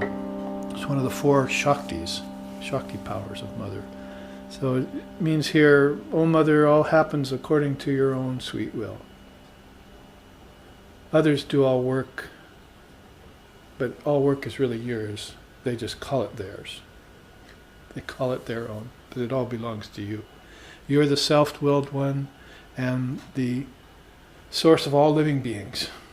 And then the song moves on through other verses. It says, you trap the powerful element in the mire, but you cause the blind man to scale the highest mountain. On some you hurl into the world of suffering, others you bestow bliss and peace. I think the most famous lines is then, I am the chariot, you're the charioteer, I am the house, you're the indweller. I am the sword, you're its wielder. I move as you move me, I think as you think through me. That was Sri Ramakrishna's, one of his most famous songs, and it describes well this idea of action and inaction. That you can't really say it and mean it, or live in that non-dual state by just singing the song, or just by thinking, oh, maybe I'll just withdraw from works and not associate, and give up obligatory works and so forth. You see, I'll have to, by my very life force, I'll have to keep moving, breathing. I'll have to keep waking, dreaming, sleeping. I'll have to keep eating, excreting. It's everything that you do in your everyday life. So there's no way that you can become perfectly motionless or inactive. The closest thing you're going to get to that is your seventh limb of yoga in meditation, when your thoughts calm down, your breath stops, and your life forces retreat. They get arrested, and your heart stops beating, like it does in deep sleep for a while. So beautiful way of which Raj Chandra, the composer of that song, puts this: "O Mother, all happens to thy own sweet will, by thy own sweet will." So until that very non-dual station dawns on your mind, then you act in these ways. Another one is execute all actions fixed in yoga, being even-minded in success and failure. I think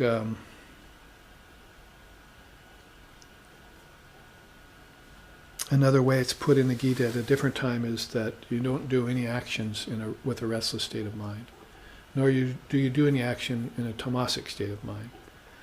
It wouldn't work very well in the 24/7 workaday world of America, would it? Well, my mind is restless today. Call your boss, you know. Mind's restless today, so Krishna says I can't come in, I might create karma.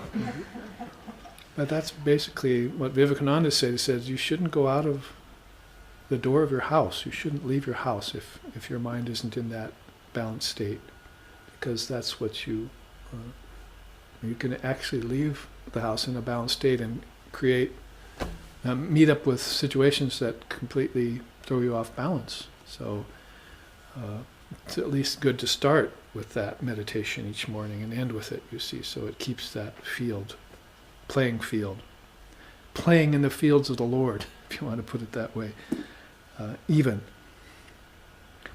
Remain steady in the face of both loss and gain, impervious to their influence. I always cite the real life story of one of my students in San Francisco who was a stockbroker, and I would get in his Beamer one day. He would take me to lunch. I'd be visiting San Francisco Center, and he'd be driving along very happy. Well, what makes you so happy today? He said, well, I made about $80,000 this morning. A couple months later, I'm visiting San Francisco. He takes me out to lunch, glum. What's the matter with you today? Oh, I lost $120,000. You always lose more than you gain anyway in the end, so why are you even trying? But, the whole thing is, like I said, you don't react to it. So I talked with him about this and told him about last time I saw him and so forth, and pretty soon he was very much into it. He retired to South America last I heard, if you're there watching. Salutations to you. And was doing fine. But in the interim, he got this idea. He started memorizing and reciting Shiva Stotram and various things like that, and started working on evenness of mind. So that's what's required. Remain steady in the face of both loss and gain, impervious to their influence. Because loss and gain suck, someone said. Happen to know that's written down somewhere on somebody's computer. Do all work as worship, as an offering to the Lord dwelling in all beings. Krishna to Vivekananda to Ramakrishna, as I said, from God's mouth to my ears. So we say basically, love, labor as love, work as worship. Those are all Vivekananda's ways of putting this yoga. Karma yoga, usually thought of as kind of the end of the chain of yogas. Which one do you put first? Kind of hard to determine. But the import of jnana and bhakti in meditation can't be denied. Put those three together, you've got a very well-rounded spiritual life. But karma yoga sort of takes up the tail, but Vivekananda turned that all on its ear. Karma yoga, give me, even to the monks, give me one lifetime. You've given hundreds of lifetimes to wife and children. Give me one lifetime and come and serve God and humanity. It'll be good for you. It'll round you out. But that's the crying need of the age right now. Is to, the avatar always has an eye on patita pavana. Always has an eye on the fallen and the lowly ones. He'll work with the devotees and help the worldly and so forth and so on. But got a special eye on those who are fallen, lowly, they're called, suffering very greatly and lost. So that's why karma yoga would become one of the most important yogas, if not the important yoga. Purifies you and it can do some definite benefit to the world. But make it an offering to the Lord dwelling in all beings. Know that action abides in the gunas of Prakriti while the Purusha is inactive. In other words, another way he put it in another chapter was, all work, all karma happens in prakriti, not in your soul. Your soul is actionless. All of that you're noticing, that phenomena, is going on in nature, in Maya, if you will. It doesn't go on in you, but by your mind thinking it does and participating in it, then you get drug into it, and as Patanjali says, then the seer becomes the seen. Big problem there, 150 AD, when Patanjali was there. See, 600 or so years after Buddha. Big problem. The seer is becoming identified with the seen. I better fashion the eight-limbed yoga and rectify this situation, you see. In a very created, probably most comprehensive system I've ever studied, except Tantra, but it's not really a system, is this eight-limbed yoga that goes through so many complex phases and finally gets you up to samadhi. So in the meantime, all of these fine points of yoga, of spiritual life, just laid out so beautifully by Patanjali. So Purusha is actionless, and luckily in the first half we brought up the gunas, because now this saying makes more sense to us, you see. All action abides with the gunas of Prakriti, that is, in balance, in restlessness, and in slothfulness. Those are going all the time. So make sure then, according to all these bullet points, that your mind, that you have control of the gunas, that your mind is free of tamas and raja guna, at least in sattva when you do any act. And Sankara, beautiful quote we read over here, said, then there's something called pure sattva. Sattva, the downside to it is that it brings pleasure and happiness. And that can be a trap. So you're thinking everything's fine, I'm all right, you're all right kind of philosophy, and you've got this scabbard of arrows on your back you don't know about. So something is pending, as it were. This feeling of pending karma, kriyamani is there, and so forth. So you use sattva to get to pure sattva. Is the idea. That is, pure sattva would be things like meditation, study of scriptures, and when you're in sattva, you're just saying, I feel good. See, I think I'll go do something. Or maybe I don't need to meditate today. Maybe I'm already enlightened. So I'll skip that. But that was the time when you should have meditated, because all the other meditations for the last month have been either lazy or restless, and you've been complaining about it. Then when you finally get this state of mind that's even, and you're not going to sit to meditate, so it's very, very misleading, very, very deceiving. So you use that sattvic period to sit, to study, to better yourself spiritually. 3 grades of karma outline better these 4 shades here. Let's look at them quick. There's vikarma, karma, and akarma. Vikarma is forbidden action. Karma is self-motivated action, which Krishna has already told us needs to be changed to action done for sacrifice alone. And then akarma is selfless karma. That would be more like the colorless kind. In order to flesh them out, let's see what forbidden means to Sri Krishna. Acts done out of anger to inflict violence. That's definitely tamasic, or tamo-rajas, they say. Ignorant actions done at an inauspicious time. Perverse actions committed against the Dharma, and actions done out of guile and hypocrisy, or things that he mentions specifically around vikarma, forbidden action. He says there, it is needful to discriminate action, inaction, and forbidden action. Why? Because some people are actually born without that discrimination. You might have noticed. And children often are that way too. You have to actually be taught it, and I would say reminded of it. Because everyone knows all of this. All of you know everything I'm saying. It's all inside of you. All knowledge lies within you. The Dharma is there within you. Kingdoms of heaven are within you. Samadhi, I said there's a samskara, for everything. There's also a samskara for samadhi in you. There's a samskara of you remembering what it was like to be one with God, the bliss of that. But it's just been covered up so much by all of these other impressions, habits, distractions. Some of them very fine, some of them not so fine. The finer ones you'll be able to sift through quicker. You see, Vivekananda said something like, he said, I will compare non-dual truth to the most corrosive substance in existence. It'll burn through everything. It'll burn through soft things quickly, but denser things take more time.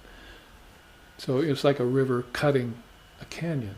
You know, how many hundreds and thousands of years it take to cut that granite, but its constant motion does that. So, in fact, we use canyon walls for descriptions as a metaphor for samskaras. See, if you don't have any samskaras in you, then you might as well be a automaton. You call out, you see, nothing comes back. But if you call out, something comes back, see, then that's a good thing. So human beings need samskaras. Positive samskaras would be preferable. Klista vrittis, no. Aklista vrittis, yes, Patanjali says. That is, bad thoughts, get rid of them by the positive thoughts, and then go beyond them both. Which is a line out of that poem again. So, karma, like black karma, pretty much easy for us all to figure, but there's some points that help us. I mean, acts done out of anger to inflict violence is pretty common. So maybe there are a lot of people out there who don't discriminate very well. Still bullies on the block, and still thinking that might is right, and that kind of thing.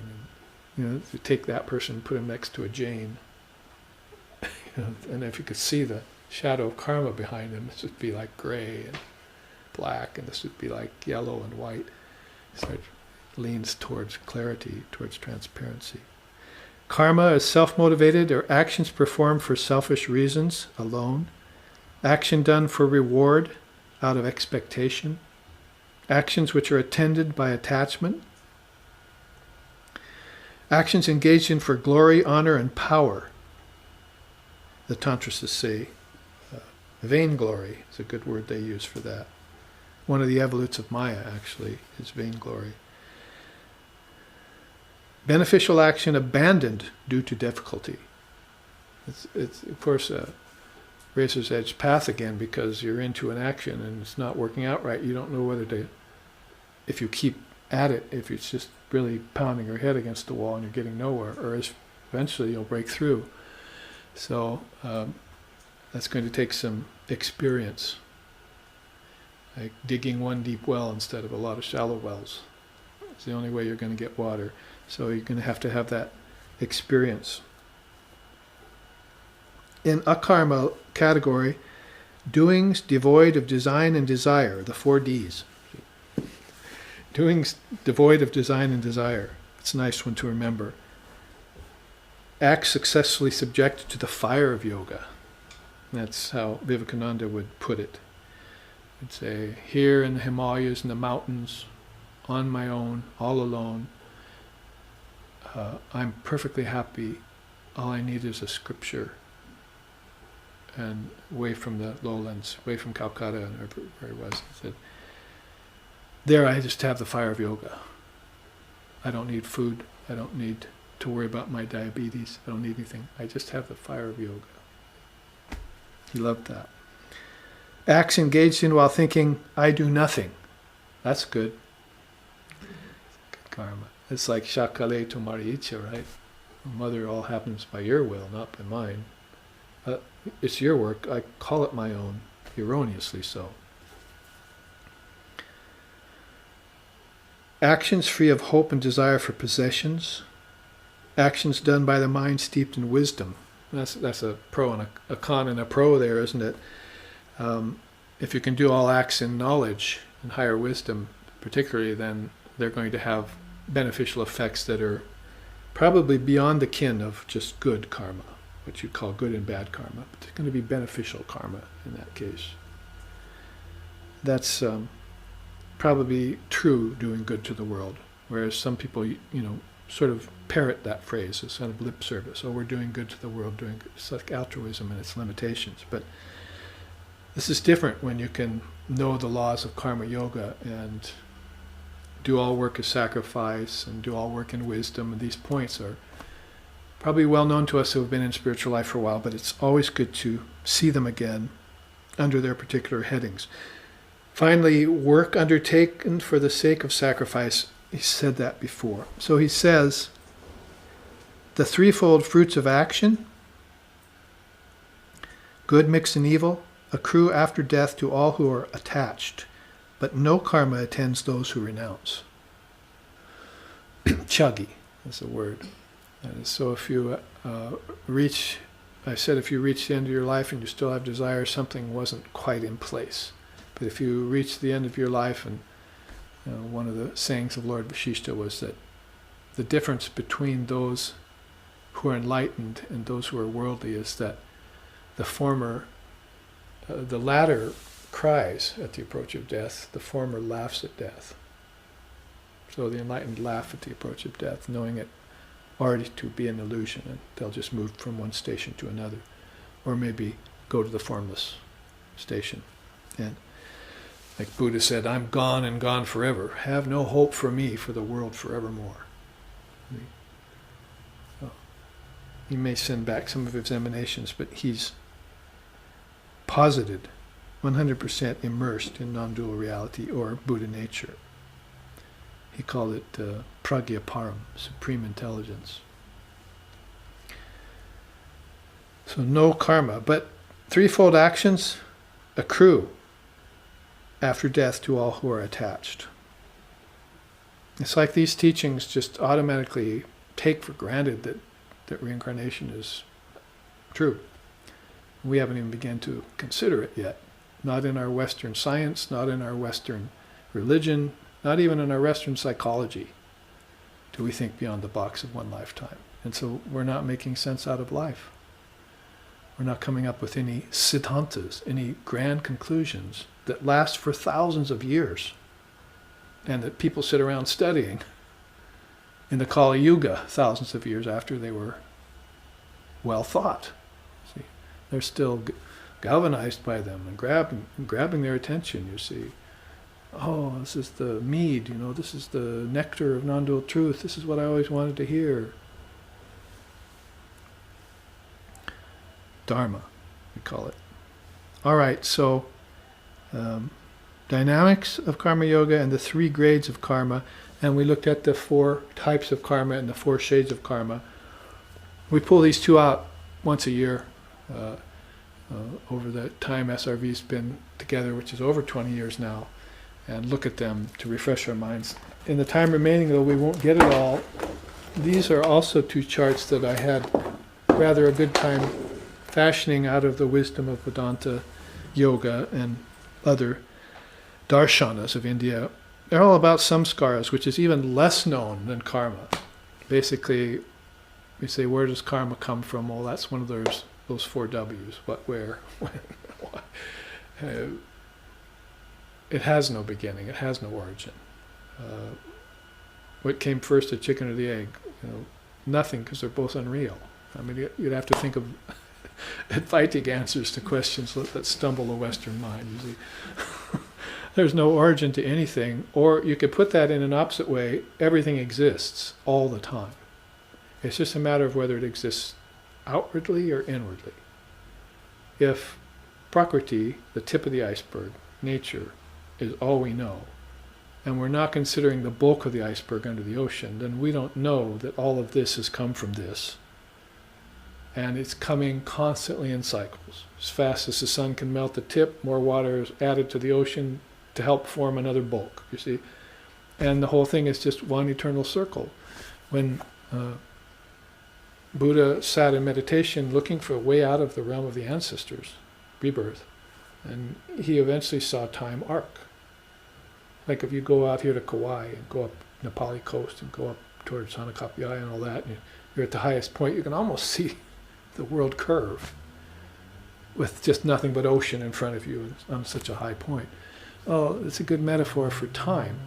When he saw time arc, in his consciousness, kala chakra he came up with, you see. Then he knew that everything was continual, that it was not just his ancestors he was trying to get free of, but time itself, and therefore cycles. Everything is in cycles all the time. So that tip of the iceberg, bulk of the iceberg, puts to death this age-old doubt about time being real or time being linear. If you think in terms of linear time, then you're still thinking inside the box. Same with space. If you think of ether being the subtlest element, I mean, some modern scientific systems don't even include ether in the elements. There's just the first four. So space isn't even considered. Why? Because it's air. But you can displace air. You can't displace space.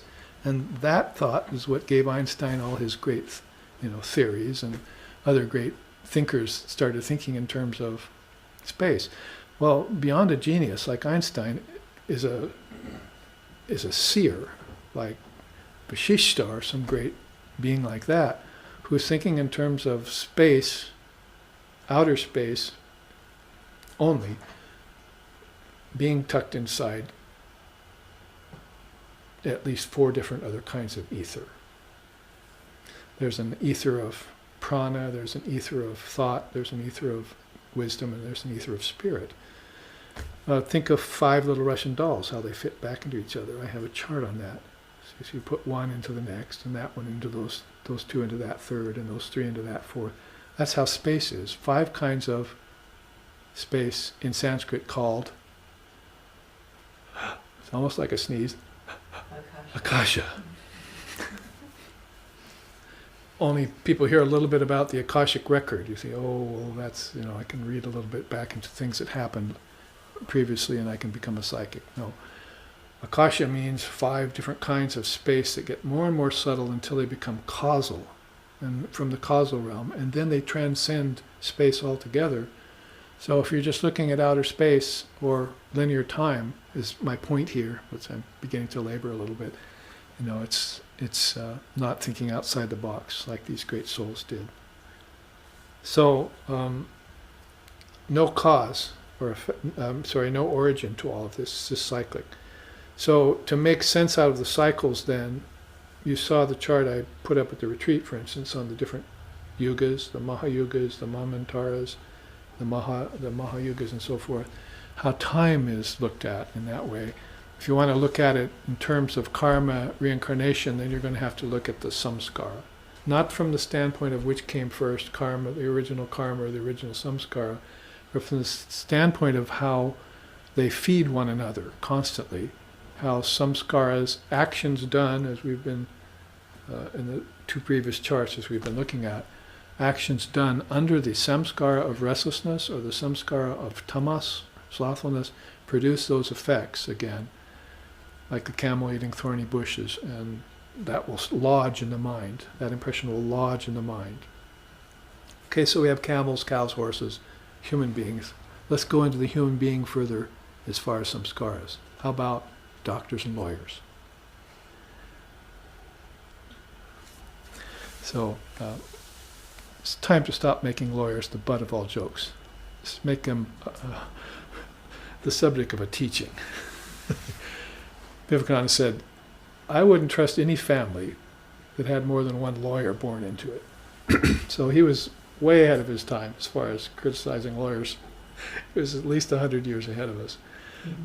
So anyway, he made that remark off the cuff, but basically these are beings that have been raised as lawyers and doctors by their parents, and their children taught them to be lawyers and doctors and whatever other occupation you can think of.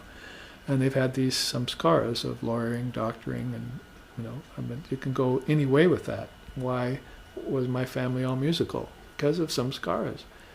But why did one member of my family not play very well and had to be taught for a long time, and one member picked up the same instrument and played excellently as if came out of the womb with that position? You see, that was his mudra. Today mudras are, people are going to come out of the womb like this, you see. So samskaras are the only real viable explanation for the way people are. And there's a word for it. And it might be in a foreign language, but when you look into it, it makes a whole lot of sense out of your psychology. That's the difference between Western psychology and yoga psychology. Why yoga psychology is so profound, like I said, the most comprehensive system I've ever had to study and teach from. Now, in the time remaining, which probably is not that long, about a half hour, let's look at just the samskaras in the human mind chart. Not that if you understand the concept already, it's going to be any real revelation to you, but the way it fits into the way you'll raise your children, for instance, or the way you will see your friends or meet your enemies, the way you'll see other cultures, other countries, other times, is going to be aided, benefited quite a bit by it. Sri Ramakrishna himself says, the body is born to work out its karma from past lives, or to be of service to others. It is all up to the inborn tendencies called samskaras. Repeated births in this world make one believe that Maya is real. All right, well, toward the end of that statement, he's leaning toward the more negative side of the samskara, is that when the world is unreal, and even your quantum physicist is beginning to tell you that all objects are just particles changing at a billionth of a second, what's that do to time? What's that do to space? What's that do to objects? And what's that do to your mind? See? Then you begin to think that maybe I should see through all of this Maya once and for all and get free. And if I need to take help from Mahamaya, the great mother of Maya, then I should do that. And Ramakrishna, of course, exemplified that in the terms of his relationship with Mother Kali. Now you can see there, and I put it in such a way that it goes from left to right. First of all, if you were to find it in an English dictionary, it would read something like that. A noun, a mental impression formed via desire-based actions with the propensity to cause rebirth. Would be a good definition. It's sort of a three-point definition for samskara in one sentence. Now you see the man in the middle, you see the brain stem there, which is not completely clear because we are making a distinction between brain and mind in Vedanta. But you can see the negative samskaras on the left-hand side. Root ignorance, tendency towards cyclic transmigration in different species, too. I think it is Krishna, actually, in the Gita again says, there are many wombs to be born in, Arjuna. And then in the Uddhava Gita he says, I have many different cities, many legged cities. Some 1,000 legs, some 100, some 8, some 6, some 4, but my favorite city is the two-legged city. He's talking about God dwelling in mankind. So this tendency towards cyclic transmigration out of habit is from root ignorance is a very negative samskara in the mind, to try and get over rebirth. See? In Patanjali it's called abhinivesha, means there are 5 great impediments to freedom. The 5th is the 5th lowest hell, they call it, is fear of death. Or clinging to life, sometimes they call it. Clinging to life, as if the world was real, as Ramakrishna just said. Or as if, you can somehow get something out of nothing, out of vibrating particles. That came out of your own mind, by the way. You always have them anyway. You projected them and then try and get something out of them. What's wrong with you? See?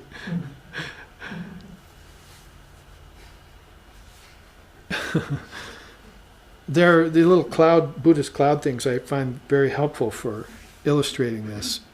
I mean, the boxes are basically just descriptions, but the actual cloud are your little samskaras in the mind. Birth, gender, life, personality, death, rebirth. There's a very pregnant, you might say, samskara that you have to deal with. Then, desire for pleasure and power is the next level. That's an occult power, by the way. When you talk about desire for domination over others, you're talking about one of the 8 occult powers. So if you see beings going to war and killing others and get resources from their country or whatever devious plans they have, that's just an occult power in manifestation.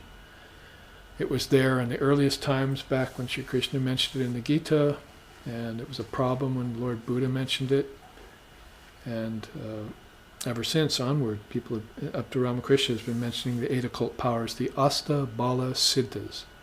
And there are even modern teachers that accept them, as if they want you to actually seek the 8 occult powers, but the great teachers warn you away from them.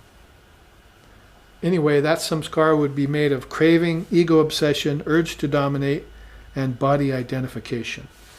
That's, heard of somebody yesterday that said, well, we just believe that body and nature and brain are one thing. There's no division there. And there's no consciousness to it, it's just matter.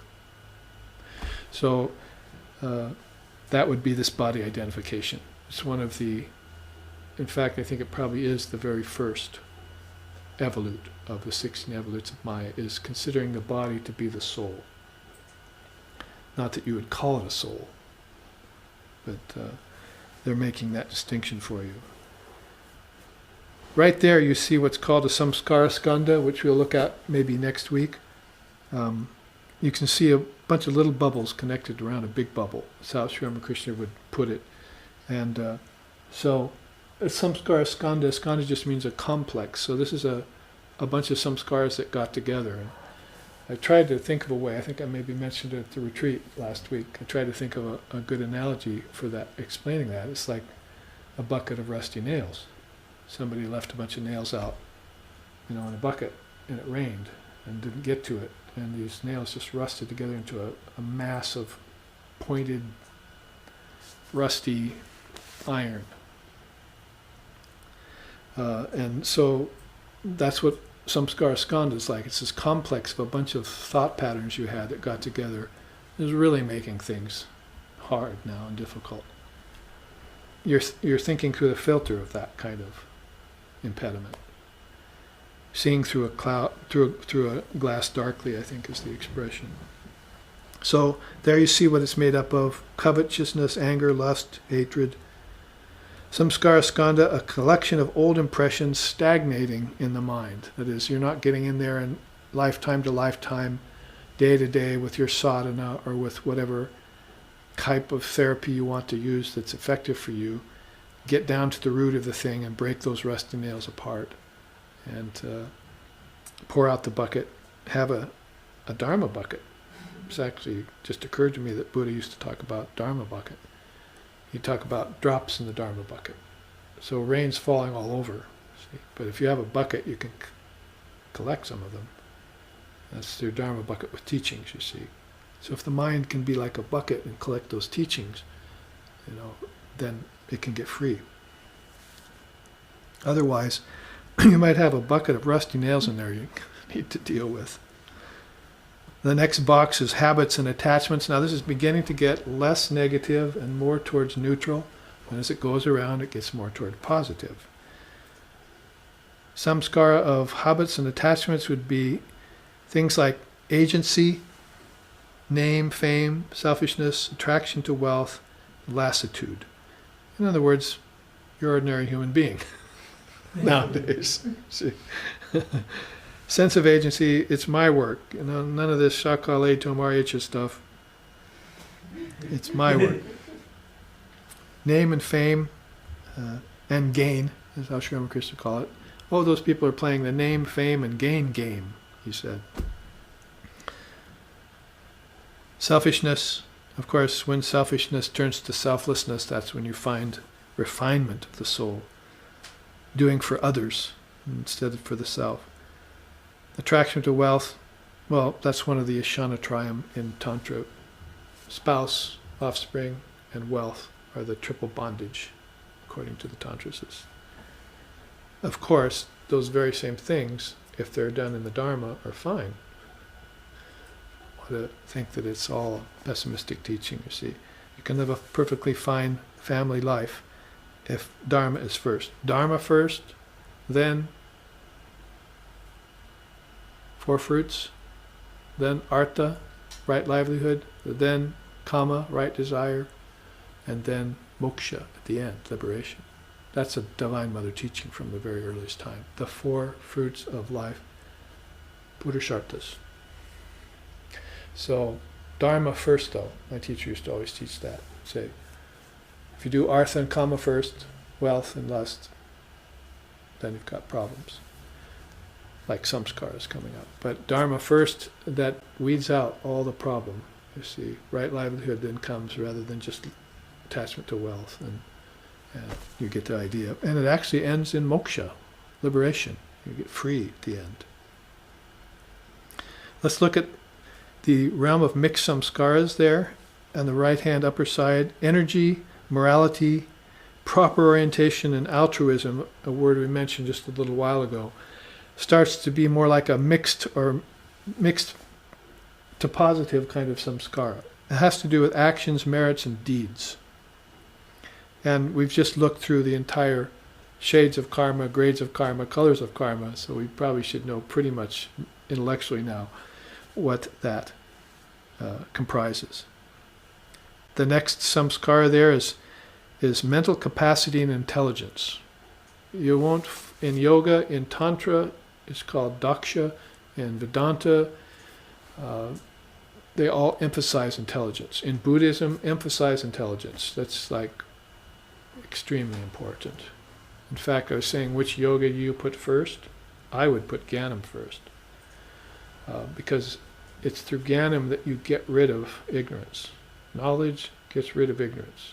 Krishna said that. It's the best purifier in the world. What about your bhakti? Is your devotion to God more important?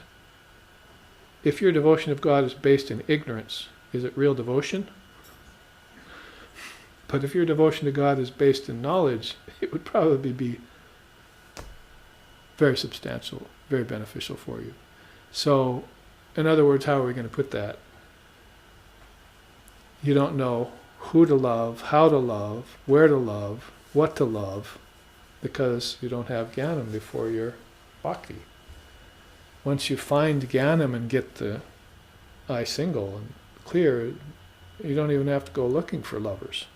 You see, the soulmates of all your past lifetimes line up.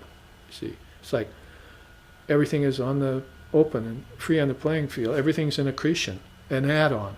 You see, now I'm courting freedom. Now I know who loves me, and who's, as Vivekananda put it, the difference between fair faces and false hearts. You found a lot of those in the West. Fair faces and false hearts. So maybe put that in that order and then start to meditate, because you're probably not going to be able to meditate very well if you still have ignorance. And you're not going to be able to do karma yoga if you still have ignorance. So isn't knowledge pretty key? So that's what I mean here when I'm giving this teaching on intelligence. Next week I could take up the subject of love and make it look better. See? But right now I'm taking up intelligence with very good proof and reason to make that look very desirable here. Mental capacity and intelligence. We want to expand our minds. Om apyantu mamangani vak pranaschakshu shrotamatra balamindriyani cha sarvani. Great peace chant of India says, may my body be healthy. May my life force flow unimpeded. May my mind expand in its capacity to know Brahman. Balamindriyani. May all my senses then become pure. So, very well put by the ancient rishis of India. So, mental capacity and intelligence. That samskara then would consist of things like aptitude, higher learning, positivity, like of the kind our founder, Lexixin, had. Even when he had cancer of the intestines, I couldn't find a negative moment in him. Just almost maddening. He was so positive. How about if I shake you by the neck and hang you till you're dead? Will you still be positive then? I said that to him once. And he just laughed. I'll take that in a positive way, Babaji.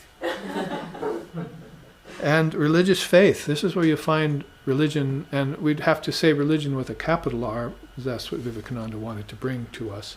He wanted to restore religion, but, with philosophy. Now, if you look at religion in the West, you could probably make a good point that it's pretty fundamentalist, very dualistic. And if you look at philosophy in the West, let's see, what do we get there? Argumentation, desire for fame. See, but in India, philosophy and religion were never sundered from one another. They were always one. They always checked each other. You see, Vivekananda then came to us and said,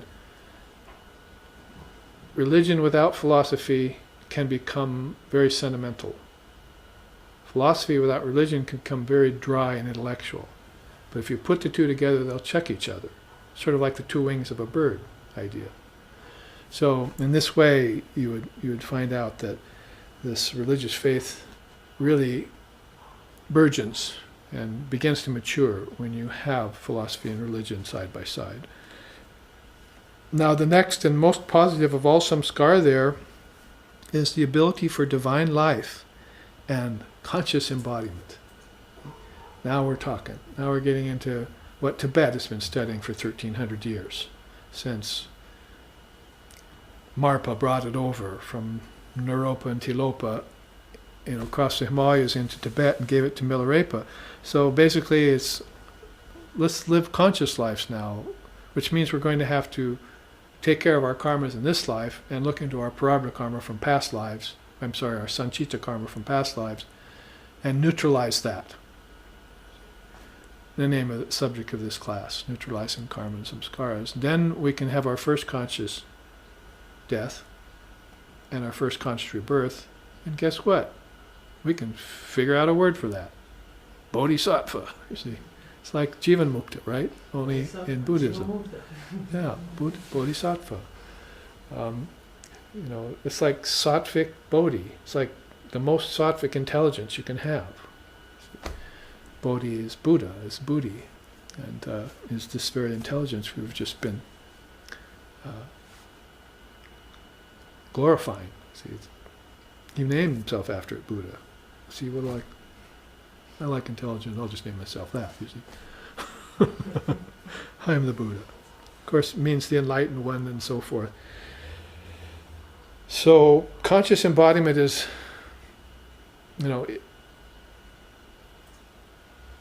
it's rather a disarming statement in the Western world.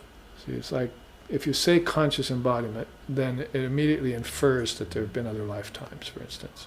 If you say conscious embodiment, it means that maybe I didn't have to live such a slovenly life this time. Maybe I didn't have to suffer so much. Maybe I don't have to have so many regrets. Maybe I don't have to be depressed. Maybe I don't have to form samskaras of brooding and pain and suffering and be born that way again. It opens up all sorts of possibilities, and this is what's in a word. Don't come up to me and say, what's in a word, Babaji? Not unless you want to be bored to tears for the next 4 hours while I explain to you what's in a word. And I will do it. I have been doing it, live streaming even. So the word, brother, is very, very powerful. That's AUM. That's the primal vibration. It's where everything sprung from. If you want to trace anything to a cause, you would trace it to the Word. In the beginning was the Word was with God, the Word was God. What part of that saying didn't you understand when Jesus told it to you?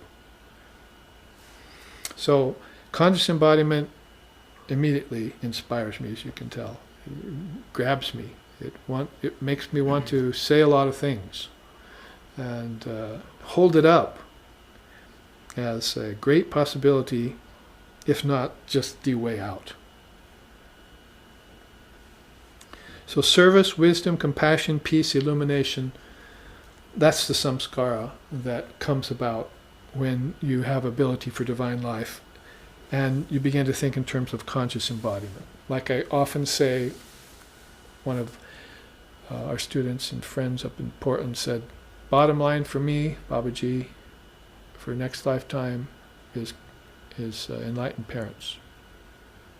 I don't want to come back. If I can't get enlightenment in this lifetime, then I want dharmic parents next lifetime. That's how he put it, because he's Buddhist. Dharmic parents next lifetime. That's the bottom line for me. So, if you're forced into it, it's a good thing, you see, especially if it's the right thing. Something as high and noble as the Vedanta. And especially presented by a messenger of an avatar, like Vivekananda, who brought it here. That's right near the source. They say when a when a steamliner goes by, leaves this big wake. Kyle would be out there like surfing it. So that means when an avatar comes to Earth, that's a steamliner, and the waves that come off last for hundreds of years, and beings can get to enlightenment quickly after the incarnation of a Krishna, Rama, or a Ramakrishna, or a Buddha, or a Christ. Can come very quickly. Now let's read the bottom two slokas, both by Lord Vashishta, whom I've mentioned twice in this class. He's very good on this teaching of samskara. Mm-hmm. He says, the liberated soul embodies at will, utilizing the subtle force of pure desire, whereas other beings are dragged back into form via karma-based desires, and the many samskaras that are duly formed thereby. So, these karmas formed by the way you think, by the way you thought in previous lifetimes. And you haven't broken apart that bucket of rusty nails. Time to start doing that, or to see if there's even one rusty nail in that bucket. Sri Ramakrishna had a beautiful saying about bhakti, about devotion. It said, as long as the needle is rusty, it will not be attracted to the magnet. So the rusty needle is the soul that's out of practice, let's say, and then the magnet is Brahman, or Allah, or Almighty Father, whatever. So how do you make this, rectify the situation? You should take that rusty, not nail, needle, and dip it in the solution of salt water and rub it. What is that solution of salt water? Tears. Yeah. You cry tears for God. That's your bhakti. Sri Ramakrishna, they'd ask him, worldly Hindus would come up to him, because he was kind of a curiosity figure at this Kali temple on the river. Rani Rashmani had put together this universal idea that was even beyond the Hindus of the time. You can't have Vishnu and Shiva and Divine Mother in the same temple. Those are different sects. But she did it, and there was only a few souls who would actually act as priests there. So, and they were rather, controversial figures. So Ramakrishna became the priest of the Kali temple. So, you'd go to him and be this very unusual person. So he used to say, they'd ask him, we're bound, we know that. Because in their samskaras, Hindu samskaras, there's a lot, you see. They have canyon walls. The Westerners sometimes don't, or their canyon walls are far away, so they can't hear the echo back from what they do. So we're bound, they would say. How do we get free? He said, cry tears of God, for God. In fact, just try this. Cry one sincere tear for God for me. You've cried jugs of tears for money, for wife, for family, for lands. Can you just cry one sincere tear for God, for knowing God, for loving God? Then that will be your open door to freedom. So, beautiful analogy. You take that needle after it's been dipped in the salt solution and no problem. Oneness. Automatic oneness. So this is sort of what comes about by reading Vashishta's quote there. Let's read the one on the right-hand side of the page. Through the newly engendered body, a series of dream lives are conjured up by the mind's power of sankalpa, and the residue of egoic actions done therein collect in the mind as samskaras. So, along with the import of the word of samskara comes the Sanskrit word sankalpa. It means mental projection. So they're dream lives. All of this is a dream. In fact, Ramana Maharshi used to say, you're in dream number 1 right now, and when you go into sleep tonight, you'll be in dream number 2. One of my students came up to me in a train in India. He'd just woken up, and I was walking one way down the shaking train. He was walking the other way. He came up to me and said, Babaji, you were just in my dream. I said, I'm still in your dream. We're in dream number 1 now. So waking and dreaming state mirror each other like that. It's only when you get into deep sleep state that things get interesting, spiritually speaking, because your ego goes away, your karma goes away, at least temporarily, and you're formless. You're back to your true nature. Deep sleep isn't just a void or some nihilistic imagination or some vacuous state of mind that happens to you. That's where all the seeds are. That's the bulk of the iceberg back there. So if you were to go into deep sleep consciously, what would you see? It's sort of like saying conscious embodiment, isn't it? Because your bodies came out of that iceberg, the bulk of that iceberg. He says so here, through the newly engendered body, a series of dream lives are conjured up by the mind's power of sankalpa. So your mind knows all of everything that's stored back there. It has to for billions of lifetimes, you see. Even prior to into life and mind, there was this Atman. And it had its causal memory, Smriti Bedu. See, there are words for it in Sanskrit, there are just none in English. English is a very, well decked out language. Probably too many rules in it, but, I before ye, except after see, and neighbor and way, and I mean, you can go on with all this, but basically it's, Sanskrit is focused on realization of God. That language, Devabhasya, focused on that. And unfortunately not spoken now. I know a few people who do speak it. Some scholars, I asked them to argue in Sanskrit once, but they wouldn't do it. But anyway, it's in fact I went to my parents when I was 19, just into college. Okay, what language are you going to take? And I looked at all the languages, and Sanskrit was being given in Portland in 1969 or 70. And I told my parents, I think I'll take Sanskrit. I have no idea why I chose that language at the time. You will not, you'll take German. You see. That's a dead language, they said. A dead language. I think it's the only living one amongst them, It's the one that truly lives. I found it later, you see. Anyway, very interesting story out of my childhood, or my young manhood. But this is power of sankalpa, a very powerful word there, mental projection. And there's another word that's akin to it called vikalpa. It means the power of projection out of desire. So I think we started the class out saying that too, is that everything is desire-based. If you take desire out of the quotient, then, why be here, in a sense? There's no desire for taking a body, or for having parents, or for pleasures, or various things. You see people who have become desireless, and they seem to be peaceful and equanimous, equanimity of mind. And like Sri Ramakrishna, he was happy just to sit there. He'd talk to you for a long time if you ask him a question, but he's just as happy to sit there quietly with no possessions, no family, no land, no money, hardly knowing where his next meal was coming from. Sometimes they'd give him a little bag of spices, like a child, eat a little spice and sit there. So, living on nothing really, happy with nothing. There are slokas in that in the Avadhuta Gita and Ashtavakra Samhita and other non-dual scriptures about that state of mind. He used to say himself, enlightened person is like a ghost, a ghoul, or a 3-year-old child. Just and actually no samskaras. operating.